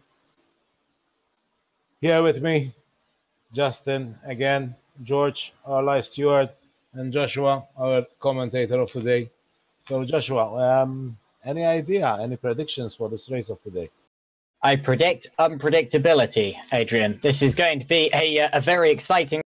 I have no idea about what they're going to do in terms of the strategy. I don't know who's going to come out on top. We have many drivers at the front of the field who could challenge for it. Itamar Yativ, they're pulling out a fantastic qualifying lap towards the end of the session, just pipping Brandon Tabone there. And behind him as well, Absmeyer, Greg, Rotello, they've all been looking very quick here. Josh Martin, there's more to come from him as well. His practice time was a lot better than his qualifying, and he will be fired up at the start of this race. And many teams as well are looking very strong. RPM Esports, GT Omega looks the strongest. But then, of course, you have the pole sitter, Itamar Yativ. He's racing for the Israeli team alongside Peter Green, who starts 11th. If Green can gain some serious positions in this race and keep it clean, then it might well be that the Israeli team challenges for the trophy. The trophy, of course, being handed out by 3D Wrap. .it here, but well, again, we don't quite know what's going to happen here until it happens, and it all starts in less than a minute. Very well said. Yes, we're like now 40 seconds away from the start of this race. Anything can happen. I predict definitely a very, very exciting race, close racing. We saw quite consistent drivers today, so definitely I think it's one of the most exciting races we're going to see in the last few months.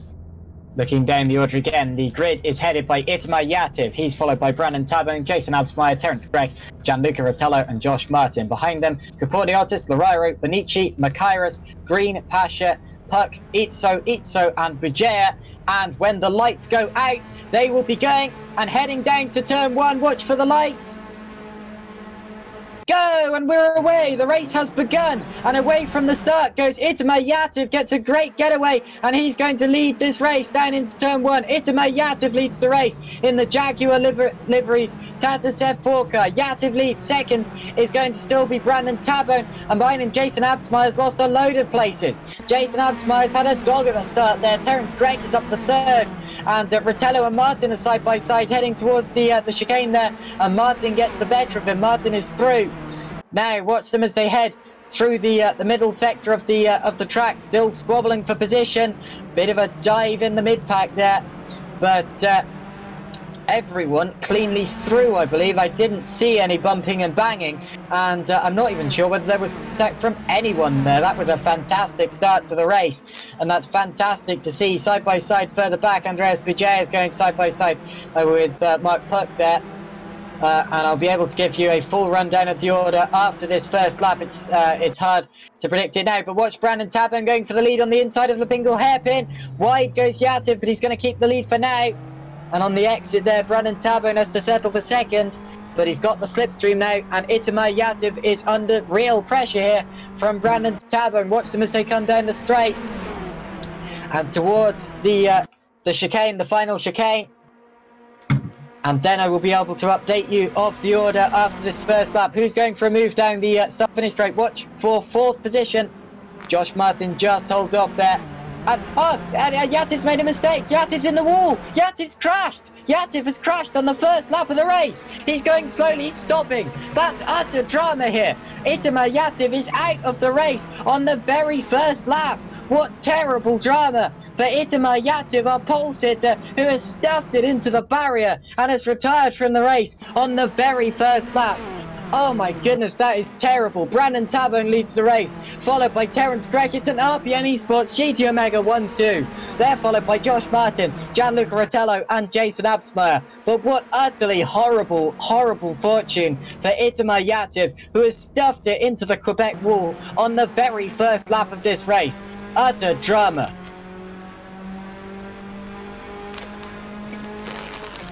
Goodness me, that was terrible. But anyway, Josh Martin now challenging Terence Gregg for second position as we head into the chicane.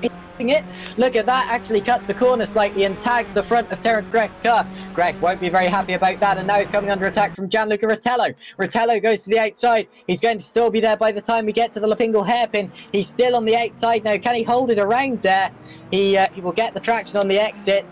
And they're still going to be side by side as we head down the straight. No DRS, remember.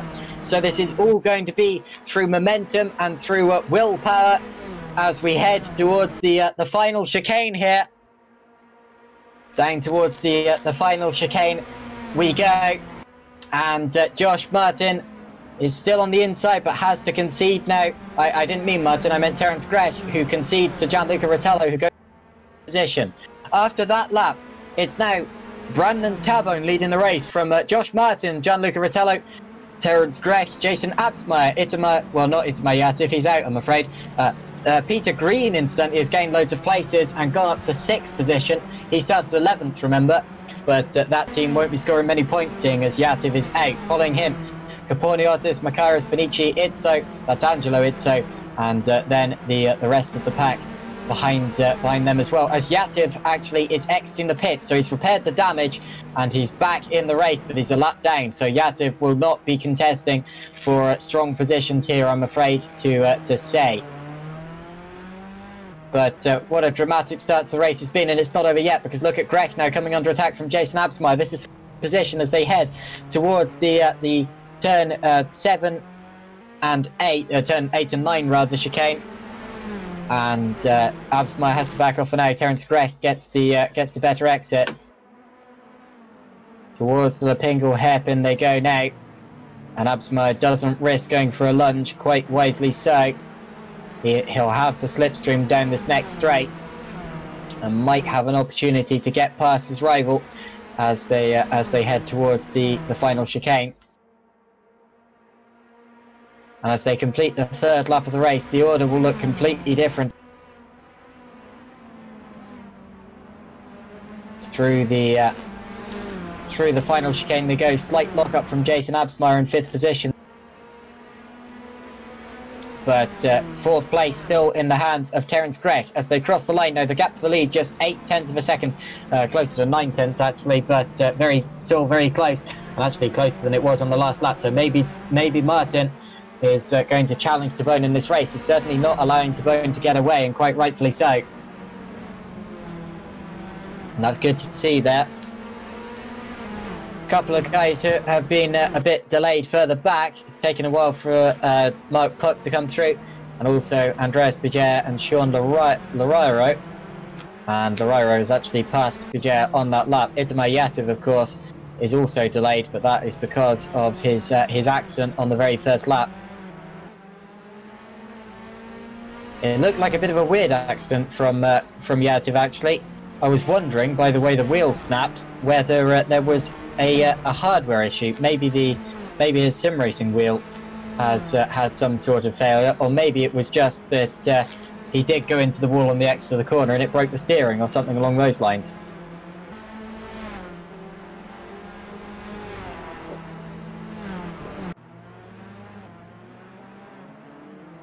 Now, down the back straight go the leaders. Josh Martin in the slipstream of Brandon Tabone. If there was DRS in this race, he would have the DRS activated now, but he doesn't, because there is no DRS on a Formula 4 car, meaning the racing is very pure, and it does take a very creative driver to make an overtake. And the gap's come down again there. Actually, it came down by about 1/10 of a second on that lap, so getting closer for the lead of the race between Brandon Tabone and Josh Martin. This is a 35 lap race, remember. We're at lap 5. I believe we've had a driver dropping down the order a bit. I think it was Aris Makairis. He was a lot higher the order before this lap, so Makairis may have had a spin somewhere or some other sort of incident. He's lost several positions and a lot of time on this lap, actually, as he crosses the line now in 15th position.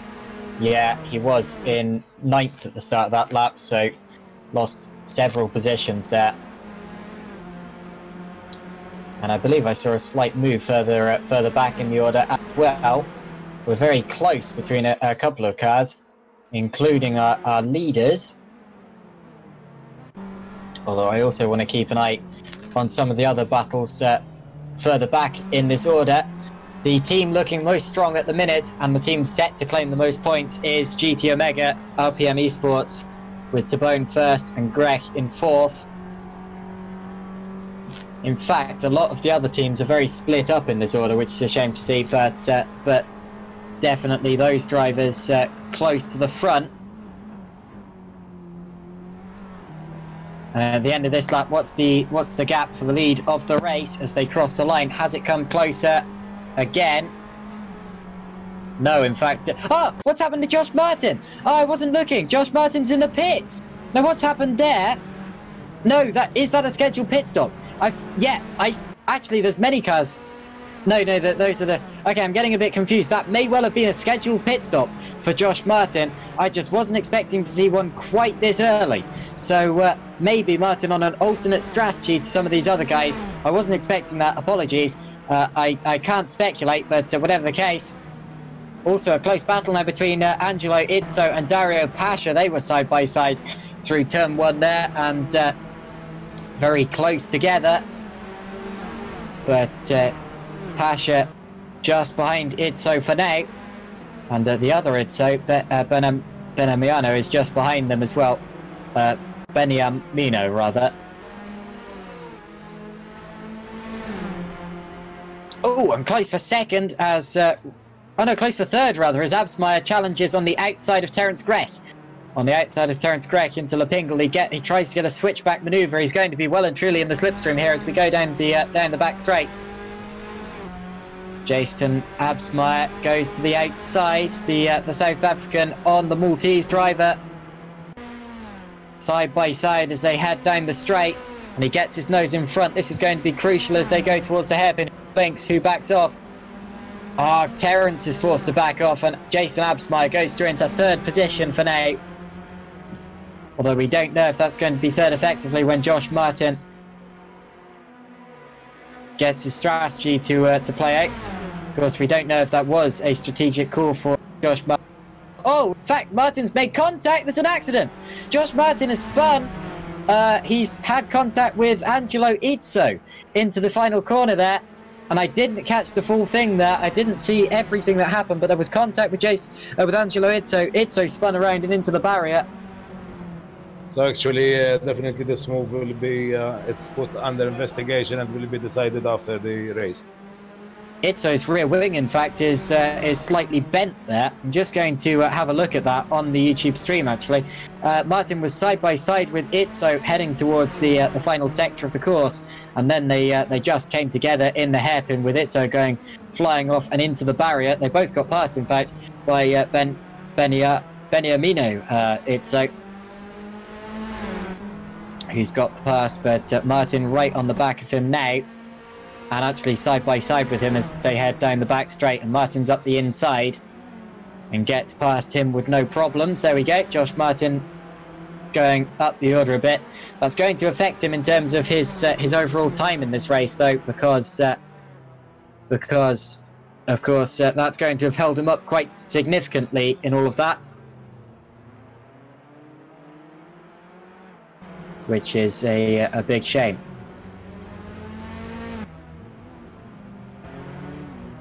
So across the start-finish line at the end of that lap, the gap to the lead between Tabone and Rotello, 2.5 seconds. Terence Grech still in third place. What's happened to Absmeyer? Absmeyer dropped back a long way on that lap. Oh, is his rear wing slightly bent? It's his front wing actually bent. He had some kind of accident, so... In fact, I think both his wings are bent. He's off the road. He's stopped. So I'm afraid we've lost another significant driver in this race, Jason Absmeyer. Now, I didn't see at all how that happened, but Jason Absmeyer has been involved in some sort of incident. He's got a very bent-up car, and I'm afraid that means that Jason is going to be dropping a long way down the order here. In fact, I'm looking at the live stream now. I believe he went hard into the wall in the final corner. He did. So the Quebec wall, the Wall of Champions, has claimed another victim there with Jason Absmeyer for secured RP Madcape team. Has lost a lot of positions in all of that, and he might well be out of this race. He is out of the race. In fact, he's out of the server now, which is a big shame. Of course, his teammate Leslie Oliphant didn't turn up in the first place, so that team was never going to win it. But it's a shame to see that Jason Absmeyer, for secured RP Madcape, has been involved in an accident there.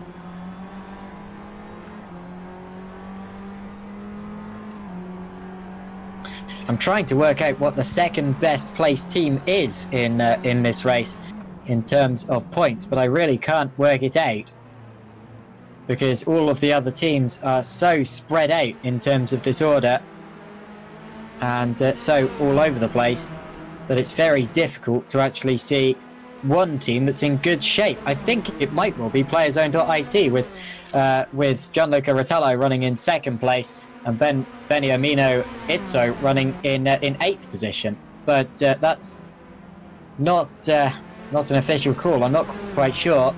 But if they finish like this, it will undoubtedly be GT Omega Esports, RPM Esports rather, GT Omega RPM Esports, who claim the trophy at the end of all of this, the 3D printed trophy, of course.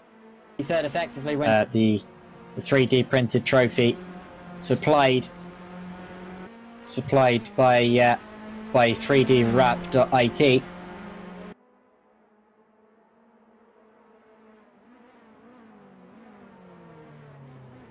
And George Nempis says, good luck to the Greek guys, Kapouniotis and Makairos. Go guys, go. Well, the Greek guys are running 5th and 12th in this race so far. So up and down in this race at the minute.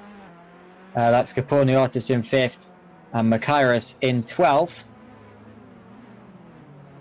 Meanwhile, Itamar Yativ's just unlapped himself to Angelo Izzo there. He's got a lap back on him, and his next target is Sean Lorairo. Lorairo just up the track a bit. Of course, Yativ's teammate is Peter Green, who's running in 4th position, and I must commend Peter Green. He started 11th race, and he's already up into 4th place. That'll be 5th effectively if it was a strategic call from Josh Martin to pit early.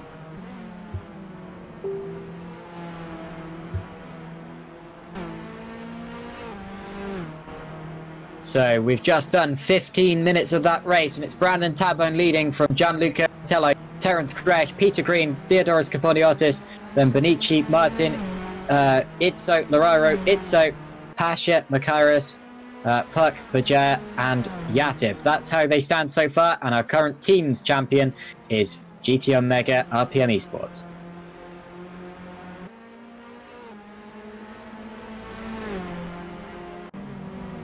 Close now between Jake Benici and Josh Martin, and Martin gets the place. Benici ran slightly wide over the chicane there. Josh Martin is up into 6th position on the road.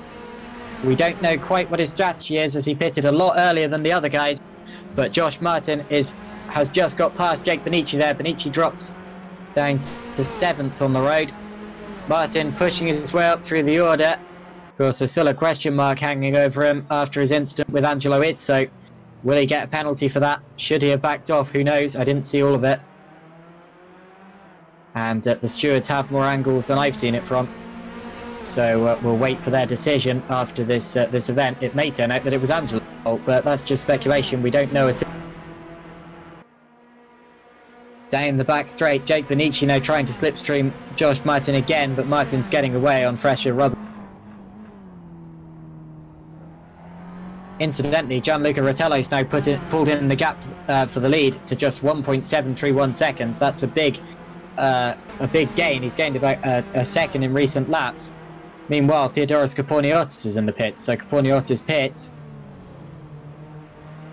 and gets going again. So it seems that drivers are pitting earlier than I expected them to, especially Josh Martin. But Koporniotis becomes another pitter there.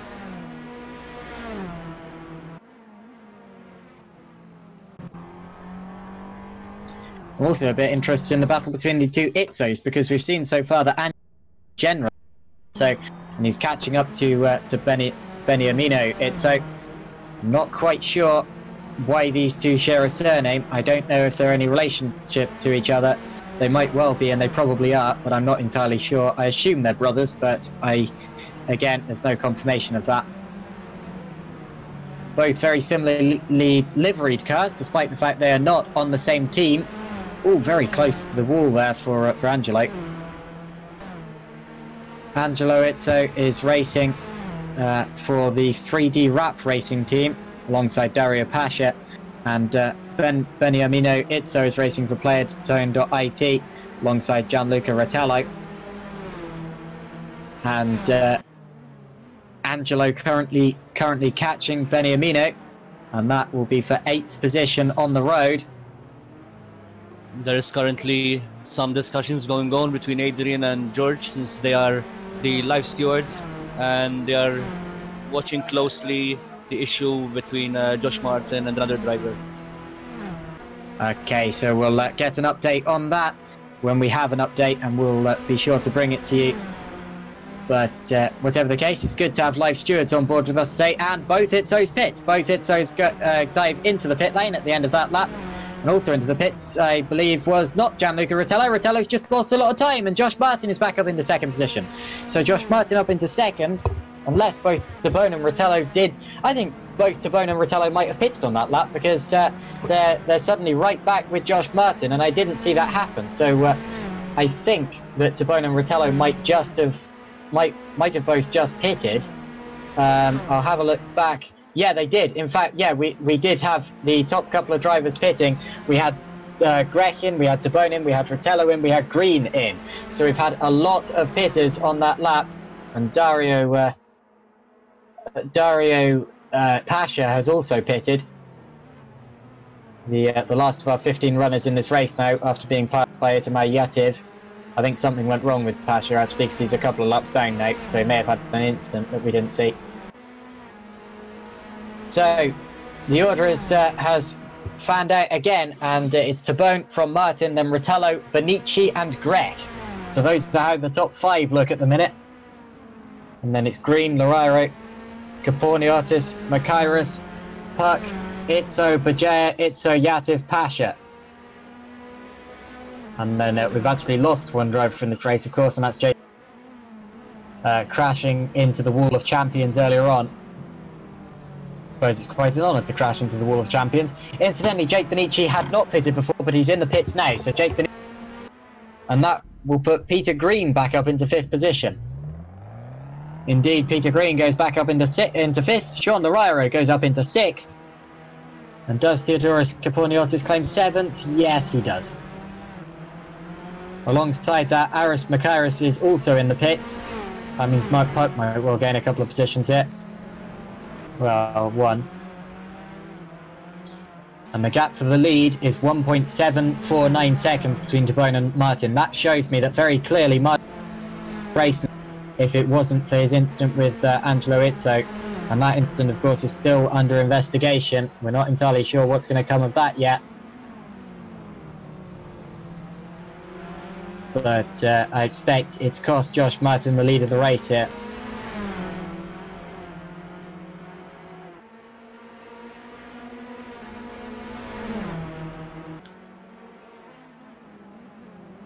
So let's also have a look at Jake Benici versus Theodoros Kaporniotis. This is getting Benici just out of pits at Kaporniotis, and they're racing over 7th position, heading up towards the hairpin here. And Benici might run wide here. He does. He locks up slightly. Can Kaporniotis get a much better exit than him? I think he will. And he's going to be in the slipstream as they head down the back straight. He might well be too far back though. We'll have to see. Now that's where they would have activated the DRS if they were Formula 1 cars, but they're not. They're Formula 4 cars. Tatuus FA01 Formula 4 cars, incidentally. A very good, very fun chassis to play around with, and well, I've never driven the car, but I like the idea of it, and it looks like a lot of fun.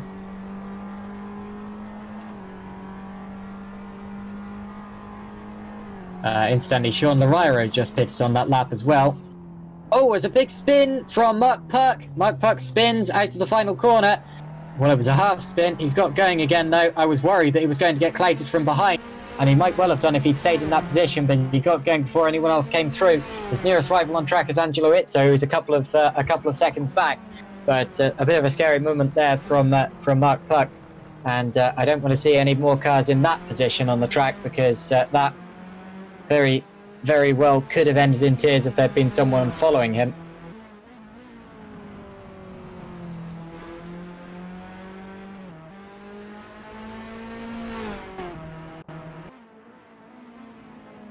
So we're almost 23 minutes into this race now. We're on lap 14 out of 35. And judging by the fact we've already seen pit stops, I'm expecting 2 stops in this race. Someone else just pitted. It's Josh Martin again. So Josh Martin's into the pits again.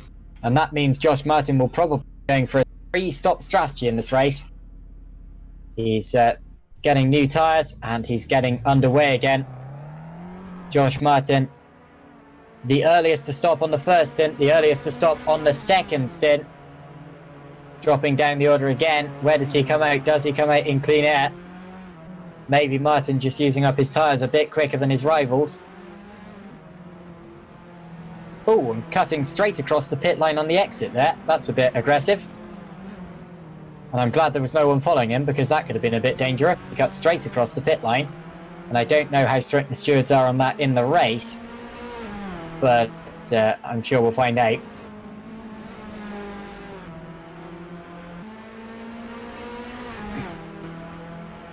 So when do the others pit now? Tabone, Rotello, Grech and Benici all pitted on the same lap last time out, as did Peter Green. And maybe they'll be on such a similar strategy throughout this whole race that see, that'll at least prevent the driver behind from undercutting them.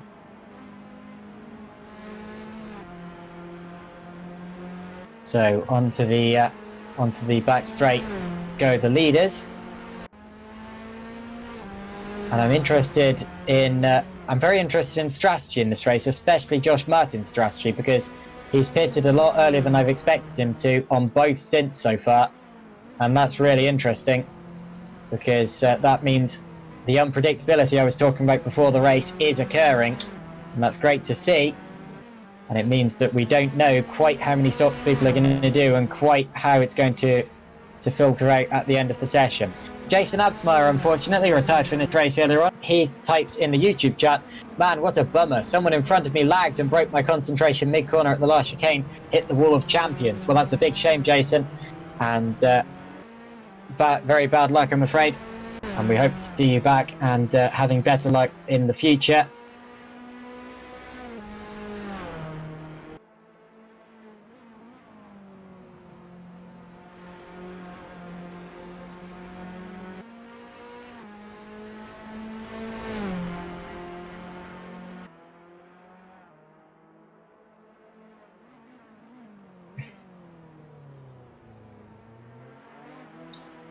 No, I've just clicked the wrong button, but anyway, yeah, it's Brandon Tabone still out in front ahead of Gianluca, then Terence Gregg and Peter Green, and Josh Martin, who's just made a pit stop a couple of laps ago. He's still a character of interest in this race and could still have a real part to play in it. I expect he would have taken the lead of the race if he hadn't had his little incident with Itsu earlier on, so maybe the undercut's really working for him. And maybe it'll work for him this time as well. Judging by the fact he's pitted twice in 15 laps and we still have 20 laps to go, this might well even be a 4-stop strategy from Josh Martin.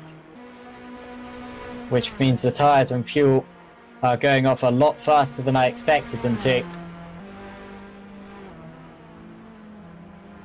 And who is going to have anticipated that? I hope some of these drivers would have done race stints before this event, just to find that out for themselves. I've just been watching Aris Makairis getting closer and closer to the back. Makairis has a lot more pace in it in this stage of the race, and he's in a slipstream going down the back straight. Still too far back for now though. And through the final chicane they go. It's through the corners where Aris gains a lot of time. We'll see what the gap between the two of them is as they cross the line. Last round it was over. It'll be well under. In fact, it's about half a second there. This is the battle for 9th position in this race, as they head out of the Virage Senna.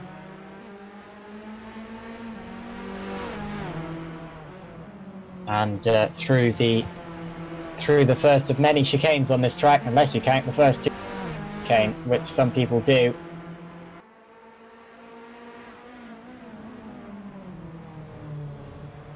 Just to remind you, we are live on both YouTube and Facebook here, and also Twitch. So make sure that you follow us on all of those. And make sure that make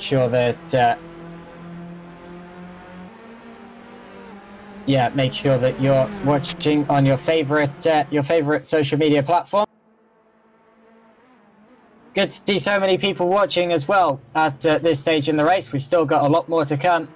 We're in a quiet bit of the race at the minute, but as soon as the strategy comes into play, then I'm sure we're going to see many more on-track fights, as we see Aris Makairis now attempting to pass Angelo Itsu as they go along straight. He's in his slipstream. He's going to his inside towards the final chicane. Wheel to wheel now, but has to back out of it as they go towards the final chicane. Knows that it was too risky to go up the inside there. Although, to be honest, it looked as if he had the overspeed on Itsu, and he probably could have required Itsu to back off there if he'd really wanted to. But deciding to take the safer option and possibly wise to do so. Out of the Virage Senna, they go, still very, very close on the circuit.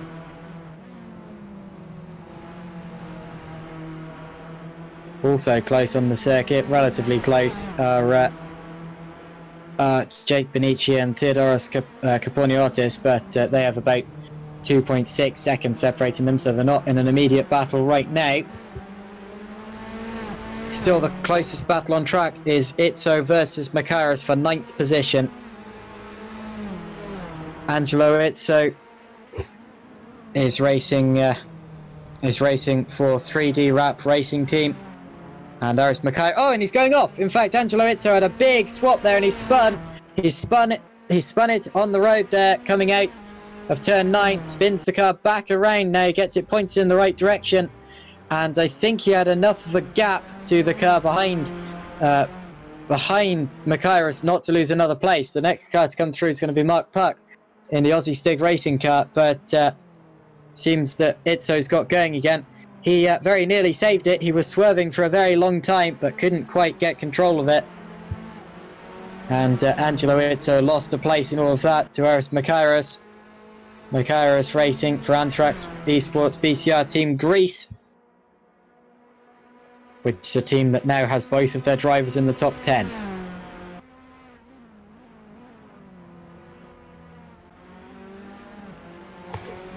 Through the chicane goes Angelo Itzo on his recovery drive. He can see now Mark Puck in his mirrors. I don't think he'll be feeling particularly threatened by him just yet, but needs to watch out. Now, who's going to pit and when? It's been a bit of a while since we've seen Josh Martin pitted. And we might well be seeing the other leaders pitting in soon. It seems that Martin's going for a 4-stop strategy, and maybe some of the other leaders going for a 3-stop.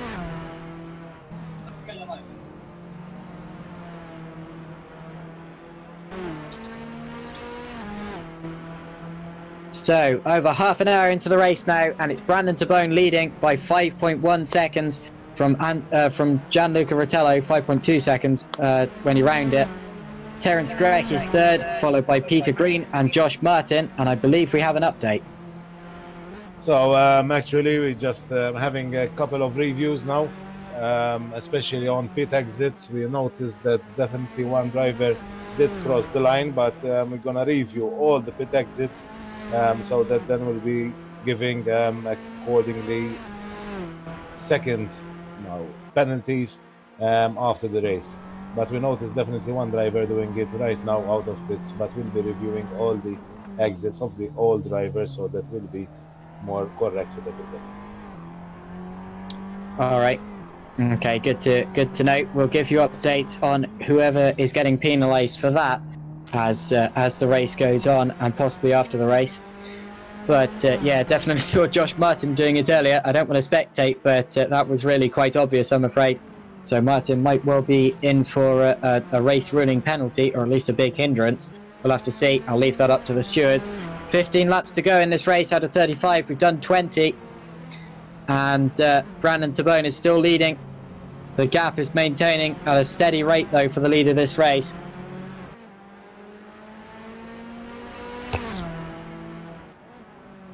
About 2 seconds separate second and third as well, so that's a battle that isn't over yet, but they're not exactly in direct combat on track just yet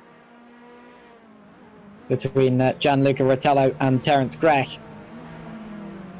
And after Green and Martin, it's Benici, then Loraro, Caponiotis, Makairis, Angelo Itzo, then Puck, Beniamino Itzo, Yativ, Bajaya and Pasha, the 15 drivers remaining in this race. We started with 16, but Jason Absmeyer retired earlier on after crashing it into the Wall of Champions, which is a wall that's claimed 2 big contenders so far. Apparently the Facebook stream has been off and on again, but we're back online now, and that's good to see. Yeah, unfortunately we are having issues. Actually, it's not our fault. I mean, it's disconnecting on it by its own for no reason at all, and obviously we have to relaunch the Facebook stream again for as many times as it disconnects, unfortunately. But Twitch and YouTube never disconnected so far. So if any issues arises and you cannot watch the stream on Facebook, please watch on Twitch and on YouTube. Incidentally, I've just seen a very close battle ensuing between Mark Puck and Angelo Itzo, and in fact, Mark Puck has just got past Itzo there into 10th position, so that's a change of place. And Mark Puck in the Aussie Stig Racing powered by Thrustmaster team is up into 10th place. His in-game name, in fact, is I Am the Aussie Stig, which is fantastic for a team called Aussie Stig Racing. And Mark Puck up into 10th position now.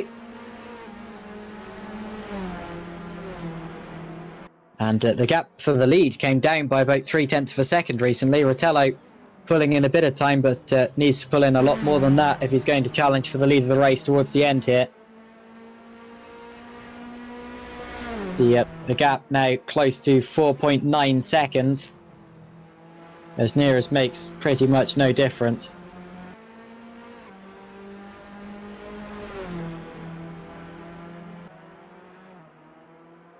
And as the field streams around the circuit Gilles Villeneuve here, the Tatuus F4 chassis,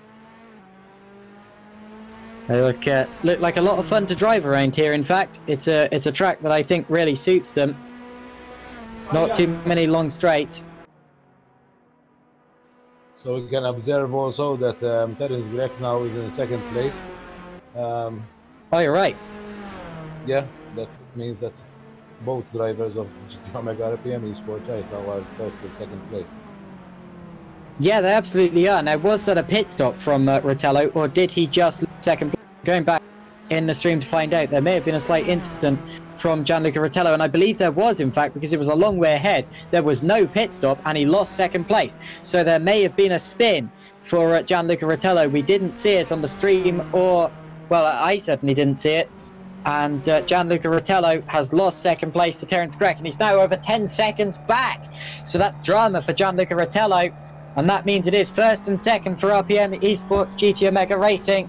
They are well and truly on their way to those trophies. And I don't want to say that too soon, rather, because commentators curse and everything. But indeed, 3D Rap IT supplying the trophies today. And they might well be sending them the way of RPM Esports GT Omega. Meanwhile, Peter Green's just made a pit stop. He's emerged from the pits. And it's a shame to see Gianluca Ritello dropping back so far. He didn't even make a pit. Going to have maybe another two. Actually, I think it'll just be one more stop. So will this be 2 stops for everyone else, 1 for Josh Martin? I think that sounds about right.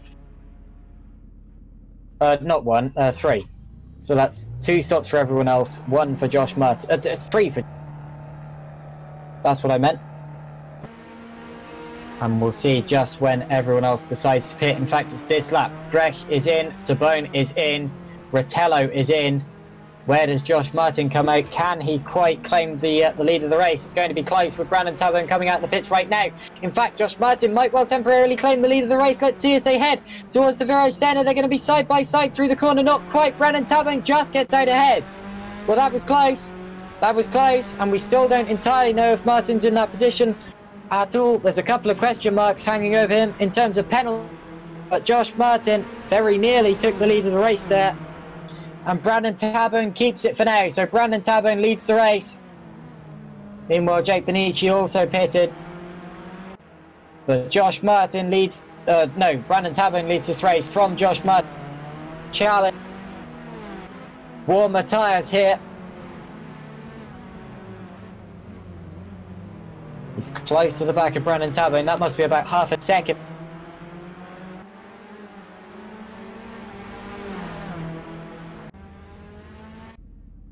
As we have 11 laps remaining after this lap.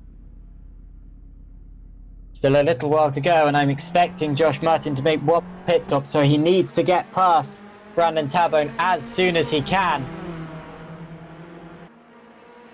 ASAP for Josh Martin. He needs to get past him and get ahead if his strategy is going to work. But I think, I'm afraid, that Josh Martin's strategy has ruined his race, because he's not going to be anywhere near Brandon Tabone when he pits again, surely. And that means that it's looking very good for an RPM Esports GT Omega 2. Although I'm not going to call it too soon. Just under 0.4 of a second was the gap as they crossed the start-finish line that time through.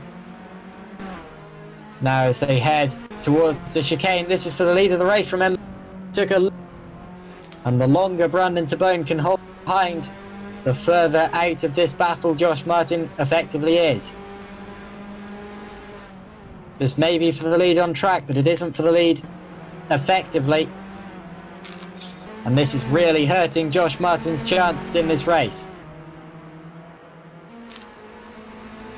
In the slipstream again is Josh Martin. He's not Brandon at all. He might not be able to. We'll have to see. We're over 40 minutes into this race now.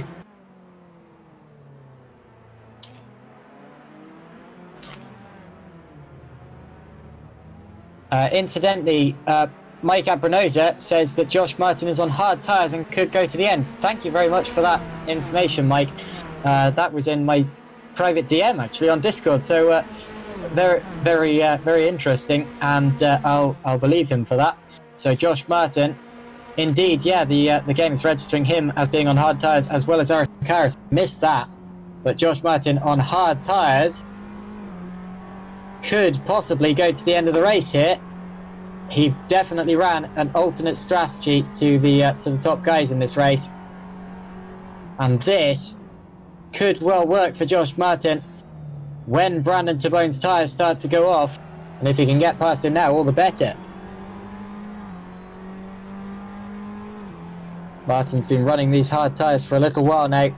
They've been up to speed.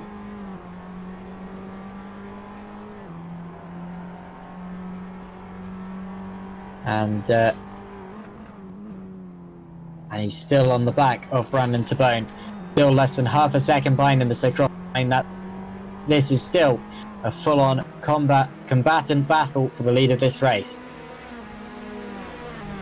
On that last lap, they lapped Angelo Izzo. The next car up the road for them to lap is I Am the Aussie Stig, who is of course Mark Puck. And hopefully he will get out of the way rather nicely. I expect he will.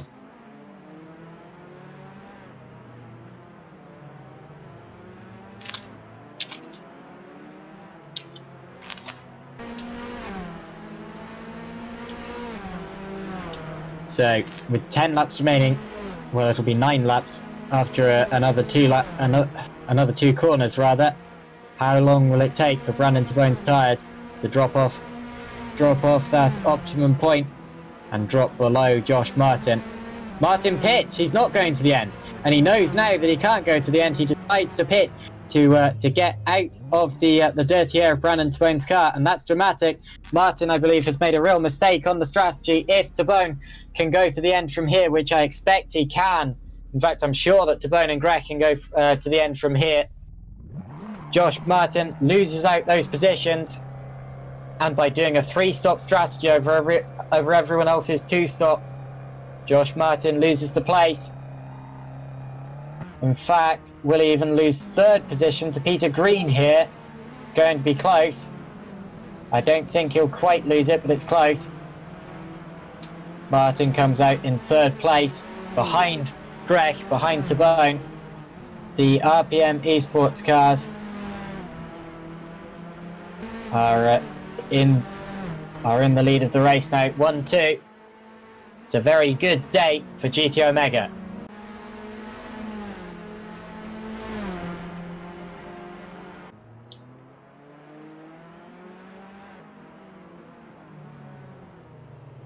So not many cars close on track at the minute because of all the that's come into play. Well, I'm very interested by what tyres are going to do towards the end of this race. Meanwhile, that was Angelo Izzo getting out of the way of a driver who lapped him there, and I think that may have been Terence Grech there. In fact, Izzo having a little look at Terence down the straight there, but backing off rather politely. Of course, he's a lap down. He shouldn't get in Terence Grech's way, and he gets out of the way rather nicely.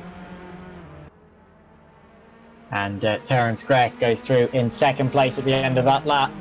The gap for the lead is 7.490 seconds, but that doesn't matter. This is a team challenge. It's about GT Omega, RPM Esports. They're going to claim 1st and 2nd place. That's going to be a dominant victory in terms of points here. And I really can't calculate in my head who's going to be 2nd, which team's going to be 2nd, but I'm sure we will see that calculated for us after the event. You saw a slight comment now that some drivers are cutting the pit exit line. Actually, we are reviewing those that we're seeing right now, and we're going to review all pit exits from the beginning of the race so that we apply the relative penalties at the end of the race, after the race. Thank you very much. I'm afraid I do expect some for Josh Martin, at least one, but there will probably almost definitely be other drivers penalised for it as well. So we'll have to see. It might well be that Martin loses the same amount of time as the rivals around him, or even less. It might well be that the result isn't the result at the end of the race, and I hope that's not the case, because we always like to know what the result is live, but of course you don't always know in racing. But yeah, good to have live stewards. I believe we have FIA licensed stewards on board here actually, so very high quality stewarding going on, and it's a very high quality league in general. So after 46.5 minutes of racing, it's Brandon Tabone leading from Terence and Josh Martin, Peter Green, Gianluca Rottello, Theodoros Kaporniotis, Sean Larairo, Aris Makairis, Mark Puck, then Angelo Izzo, Beniamino Izzo, Jake Benici, Itamar Yativ, our pole sitter who crashed on the opening lap, and Andreas Bujer and Dario Pasha. Bujer actually running very wide there, almost going off the road, but managing to keep it just about within the lines. And then we had one retirement, who was Jason Absmeyer earlier on in the race. Shame to see him retiring so early, but I'm afraid he did, due to apparently getting distracted by a car ahead of him. Brandon Tabone now laps. Is that Sean? That's oh, that's Mark Puck. He just lapped there. Brandon Tabone getting past Mark Puck in the chicane, in the hairpin rather. And as they go down the back straight, Puck's going to get a bit of a slipstream of him here. That was good play, ducking out the way of him nicely and then using his slipstream after he went past.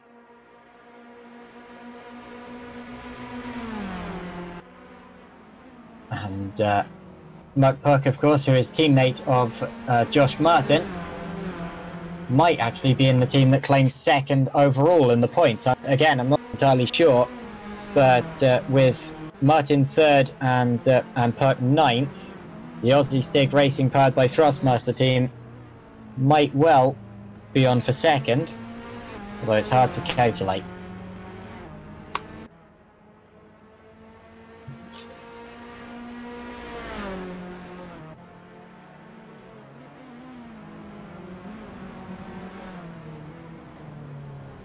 Into the pits that time round was Andreas Bujer. That's like a standard position. He emerges from the pit lane unscathed. Up the front, the gap to the lead is 6.395 seconds for the GT Omega Esports drivers. But the thing that's really thrilling about that, that's really impressive rather, as Theodoros Kaporniotis makes another pit stop, by the way, is that Greg has about 12 seconds over Josh Martin, his nearest rival. So this is Mercedes-style dominance here from RPM Esports GT Omega.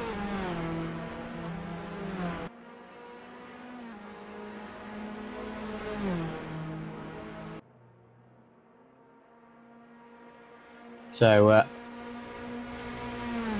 just a few laps to go now. 6 laps to go in this race. It's been a good one. Very exciting in terms of strategy, and very unpredictable. And it's still not done yet. There's still room for things to change. And I believe we may have had a slight change in the order on that lap, because I'm quite confused. Oh, Aris Makairis going off. He's just hit the wall. Aris Makairis is going into the wall again. So Makairis has retired from this race, I believe. He was running 8th position, and Aris Makairis has bounced along the barrier and retired from the race. Does he go back to the pits? He doesn't appear to be in a rush to go anywhere. Yeah, now he goes back to the pits. Didn't quite see what started that all. But Aris Makairis, I'm afraid, is out of this race. He becomes our second retirement unless he can get the car repaired and get going again like Itamar Yatin. And I don't quite know what happened there to Aris Makairis, but it was a shame. He, of course, is one of the Greek drivers there. Makairis racing for Anthrax Esports BCR Team Greece. Their other driver, Theodoros Korniotis, was running one place ahead of him. It seems also that Jake Bonny had some kind of incident because we saw him driving it, and he had some issues definitely with his steering. It was not really straight, so we assume that he had some kind of incident on track also. Oh, you're right. Yeah, I've just seen that on replay. That's a very damaged steering angle there. But yeah, Benici, I believe, will be on his way very soon. He managed to recover the car to the pits, so I don't see why he'd be out of the race. But the car undergoing heavy damage repairs and might take a little while to get going again. Fewer than 5 laps to go up the front of the order to Bone and Grech in the RPM Esports GT Omega team, leading us around. I've never seen such a long race in a Formula 4. The longest I've seen before, 25 minutes. This is going to be about an hour. But that's what makes this race so special and so unpredictable and so unusual. Oh, we've lost Gianluca Rotella. Gianluca Rotella was running in 5th position and he's abandoned ship. We've suddenly lost him, and that may well have been a disconnection because he's out of the server altogether, and I don't know quite what's happened there, but Gianluca Rotella is out, and that's a big shame there.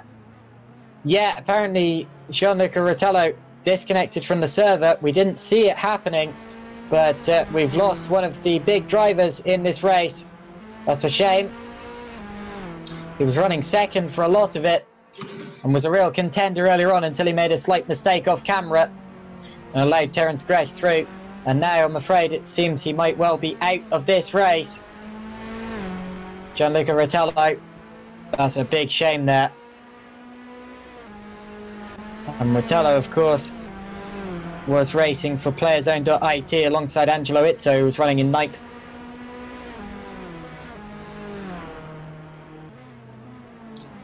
And Rotella has now retired, that team not having a good day. It was all going so well for him as well.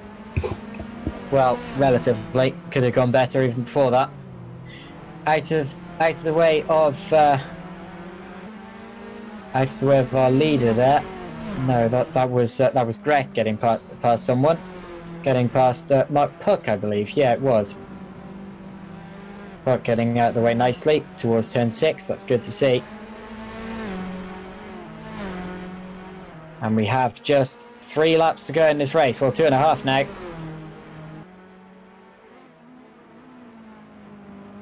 And that puts Sean Larira up into 5th place. Sean Larira is one driver I really race for Simtech RPM Sim Racing.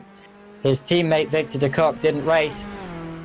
He's been on his own today, so won't be claiming many points, but giving it his best shot anyway. That puts Theodoros Korniotis up into 6th. Do you have an update? No. Actually, he'll be definitely claiming points, but obviously enough as a team challenge with his teammates missing.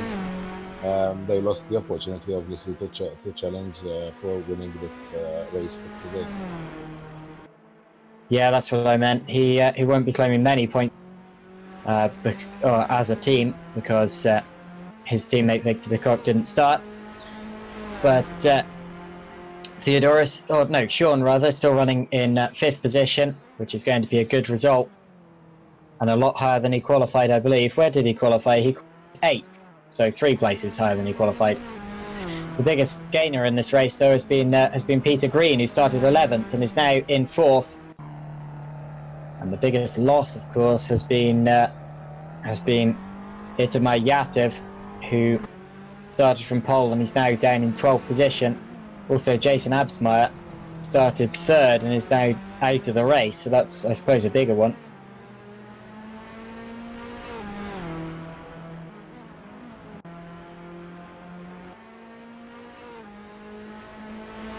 We are now on the penultimate lap of this race.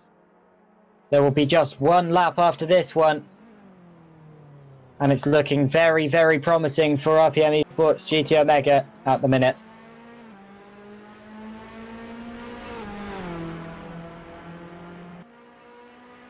So, after almost an hour's worth of racing, we're about to start the final lap. Lap 35. It's been a very long race, probably very mentally challenging for the driver.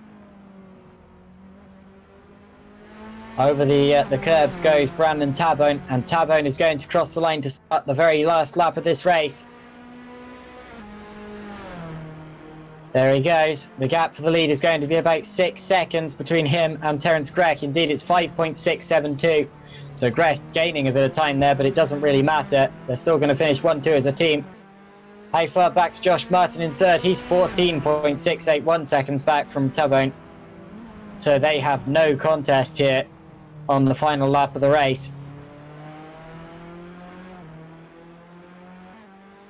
And GT Omega RPM Esports are going to claim that trophy, the 3D printed trophy presented by 3DWrap.it, who are a sponsor we're very glad to have on board with us today. I'm sure that RPM Esports will accept the trophy with, well, very warmly, and they will covet it. I'm not entirely sure which team's going to claim second place. We're going to have to see that when the penalties and the results are finalised. That's going to be finalised in a little while. But for now, it seems that there's going to be no one to stop GT Omega RPM Esports. Just 2 corners now to go for Brandon Tabone. He navigates a back marker, and after almost an hour's worth of racing, Brandon Tabone exits the final corner. And Brandon Tabone wins the first team challenge for World Pro Racing. He slows the car right down. Tabone wins. Tabone has won the race, followed by his teammate Terence Grech. GT Omega RPM Esports win the race, separated by 5.394 seconds from each other. Josh Martin is going to come through in third place. What could he have done if it hadn't been for various incidents and also a dodgy strategy as well? 3 stops rather than the 2 that the winning drivers pulled off.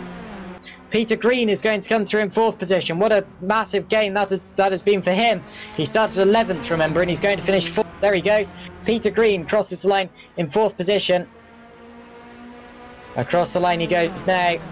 Sean Loraro is going to be 5th as he exits the final chicane. Sean Loraro, 5th place, weaves from side to side. He's very happy with that one.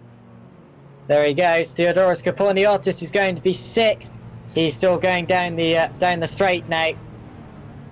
The Greek driver, and actually the countdown time is not going to allow him to finish the race. So it was Kaporniotis in 6th, followed by Angelo Izzo, then Mark Puck, Beniamino Izzo, Jake Benici, Itamar Yativ, and then out of the race, Gianluca Rotello. Behind him, in fact, doing actually fewer laps, Andreas Biger, Dario Pasha, and Aris Makairas. And then out of the race, Jason Absmeyer. So now actually we'll have a couple of interviews. Obviously, we're going to have just the winning team for interviews today, because obviously we don't know until we have the official result following the penalties we have to apply. So the first driver we brought in for an interview here is Brandon Tabone, who won this race in dominant fashion. Brandon, what a result for you and your team. Yeah, it was a very good result for the team and for me. We managed to do a very good strategy, and it worked out. Absolutely. You did 2 stops each over your main rivals, 3 stops. So that really worked. Was it difficult to keep your tires and your fuel in shape? Yeah, especially the tires were very difficult, especially the last 5 laps from the stint. So I was seeing every time Josh Martin coming behind me after every pit stop. So he started with the softs, but we managed to race with the mediums, and it worked out the strategy. But it was a bit difficult, yeah, to drive with it. And you, of course, claimed fastest in practice. Were you a bit surprised by the pace of Itamar Yativ in qualifying? He just pipped you. Yeah, he surprised me with that lap time, and in the last lap, I did very close to him, but unfortunately his race was ruined. Yeah, after the first lap at the Wall of Champions. Yeah, that was a bit of a shame. From then on, of course, you led this race quite convincingly. Had a bit of a battle with Josh Martin as well. Did you know he was 3-stopping? Yeah, I knew because he was on the soft tire, so I was keeping calm. I knew that he was gonna do a 1 pit stop more, and then I just raced till the end to keep my race pace. Okay, thank you very much there. And how's this car to drive? Actually, you're probably the best person for this, being the winner of the race. This Tatuus F4 chassis. Do you enjoy it? Yeah, it's quite nice. It's a bit slow, but um, for a beginner, it's a very good car. You can like go flat out from some corners. You can brake late, and it's fun to drive. Fantastic. Well, we'll see you later on. Very good victory there. Defeat your teammate. Thank you, Joshua. Thank you very much. Thank you. So, Terence, as a team, you've just won this race, GT Omega RPM Esports, and you, of course, claimed second position in that race yourself. So, what a fantastic race that was for both of you there. Yeah, I'm very happy, especially because till yesterday I didn't know that I was going to race today, so I only practiced today. So yeah, that's a very good result for us, especially from Brendan. I'm very happy with him. Fantastic. Well, of course, you claimed second place. You had to really fight for it, right in the mix of the action. Are you surprised by your finishing result? Yeah, because I saw the others that they're doing a bit better, and unfortunately there was the Italian guy that he crashed with someone because he had a very good pace, and there are the other guys as well that they were with different compounds as well. So yeah, we were a bit with the harder compound compared to the others as well. So yeah, I'm very happy with the second place. So 1-2, that's great. Well, very good work there. And in terms of fighting on track, it looked quite clean and quite fair today. You had Absmar on your tail at the start, then you had to fight Martin as well. Who do you think really put up a fight today? I think it was Josh Martin because yeah, we all knew that he's a very good driver as well, and yeah, but I didn't push that much. I just tried to keep the pace because yeah, you need to finish. So yeah, that's it. Fantastic. Well, thanks for speaking to us there, Terence, and well, you will very shortly be receiving the winner's trophy. And Yeah, thanks, Joshua. now also there is Josh Martin with us, who has a provisional third place, but obviously enough the official result will be published later. So, Josh, you finished third in that race. You were third across the line. Are you pleased with that? How did it go? Yeah, it was an interesting race for sure. Obviously, coming up from P6 was, a massive improvement. Unfortunately, we had to make the fourth stop because I started on the softs instead of mediums. But overall, it was pretty encouraging. I was able to keep pace with the leader on my old hard tires versus his mediums. So it was a good race all in all. Fantastic. Well, you had a couple of incidents. I saw one in particular with Angelo Izzo, where you came together in the chicane. Do you blame him for that? I didn't see it. Was that the one where we were 3 wide? Well, I'm not sure about 3 wide. I think you were 3 wide before, yeah, and then you just came together in the chicane. Yeah, I mean, it was a hard one. I'll need to watch the clip back and see.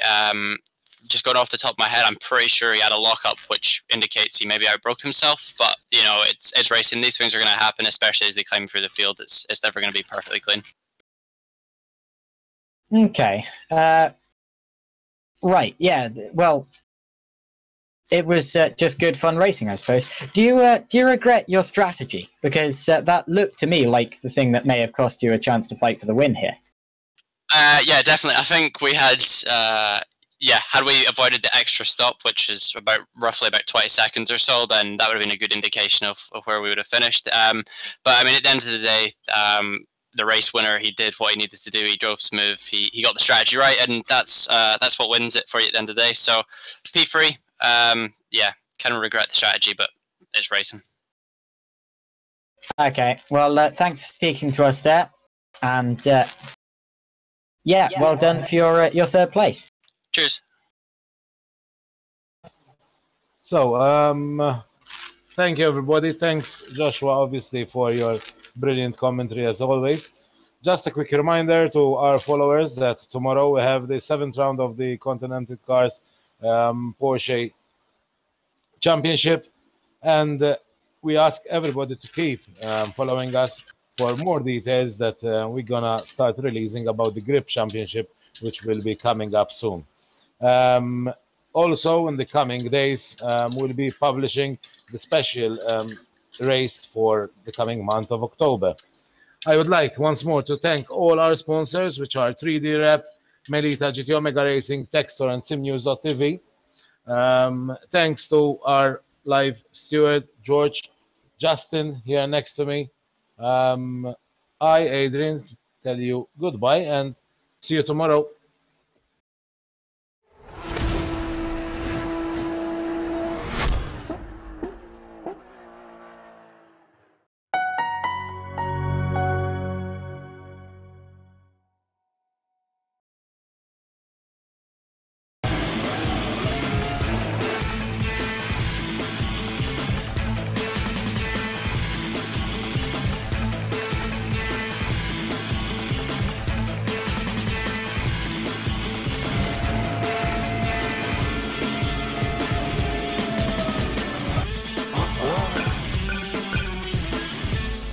Gigabit Internet issa f'Malta. Gawdi mill-Giga Power. Biss mal-Melita Flexi.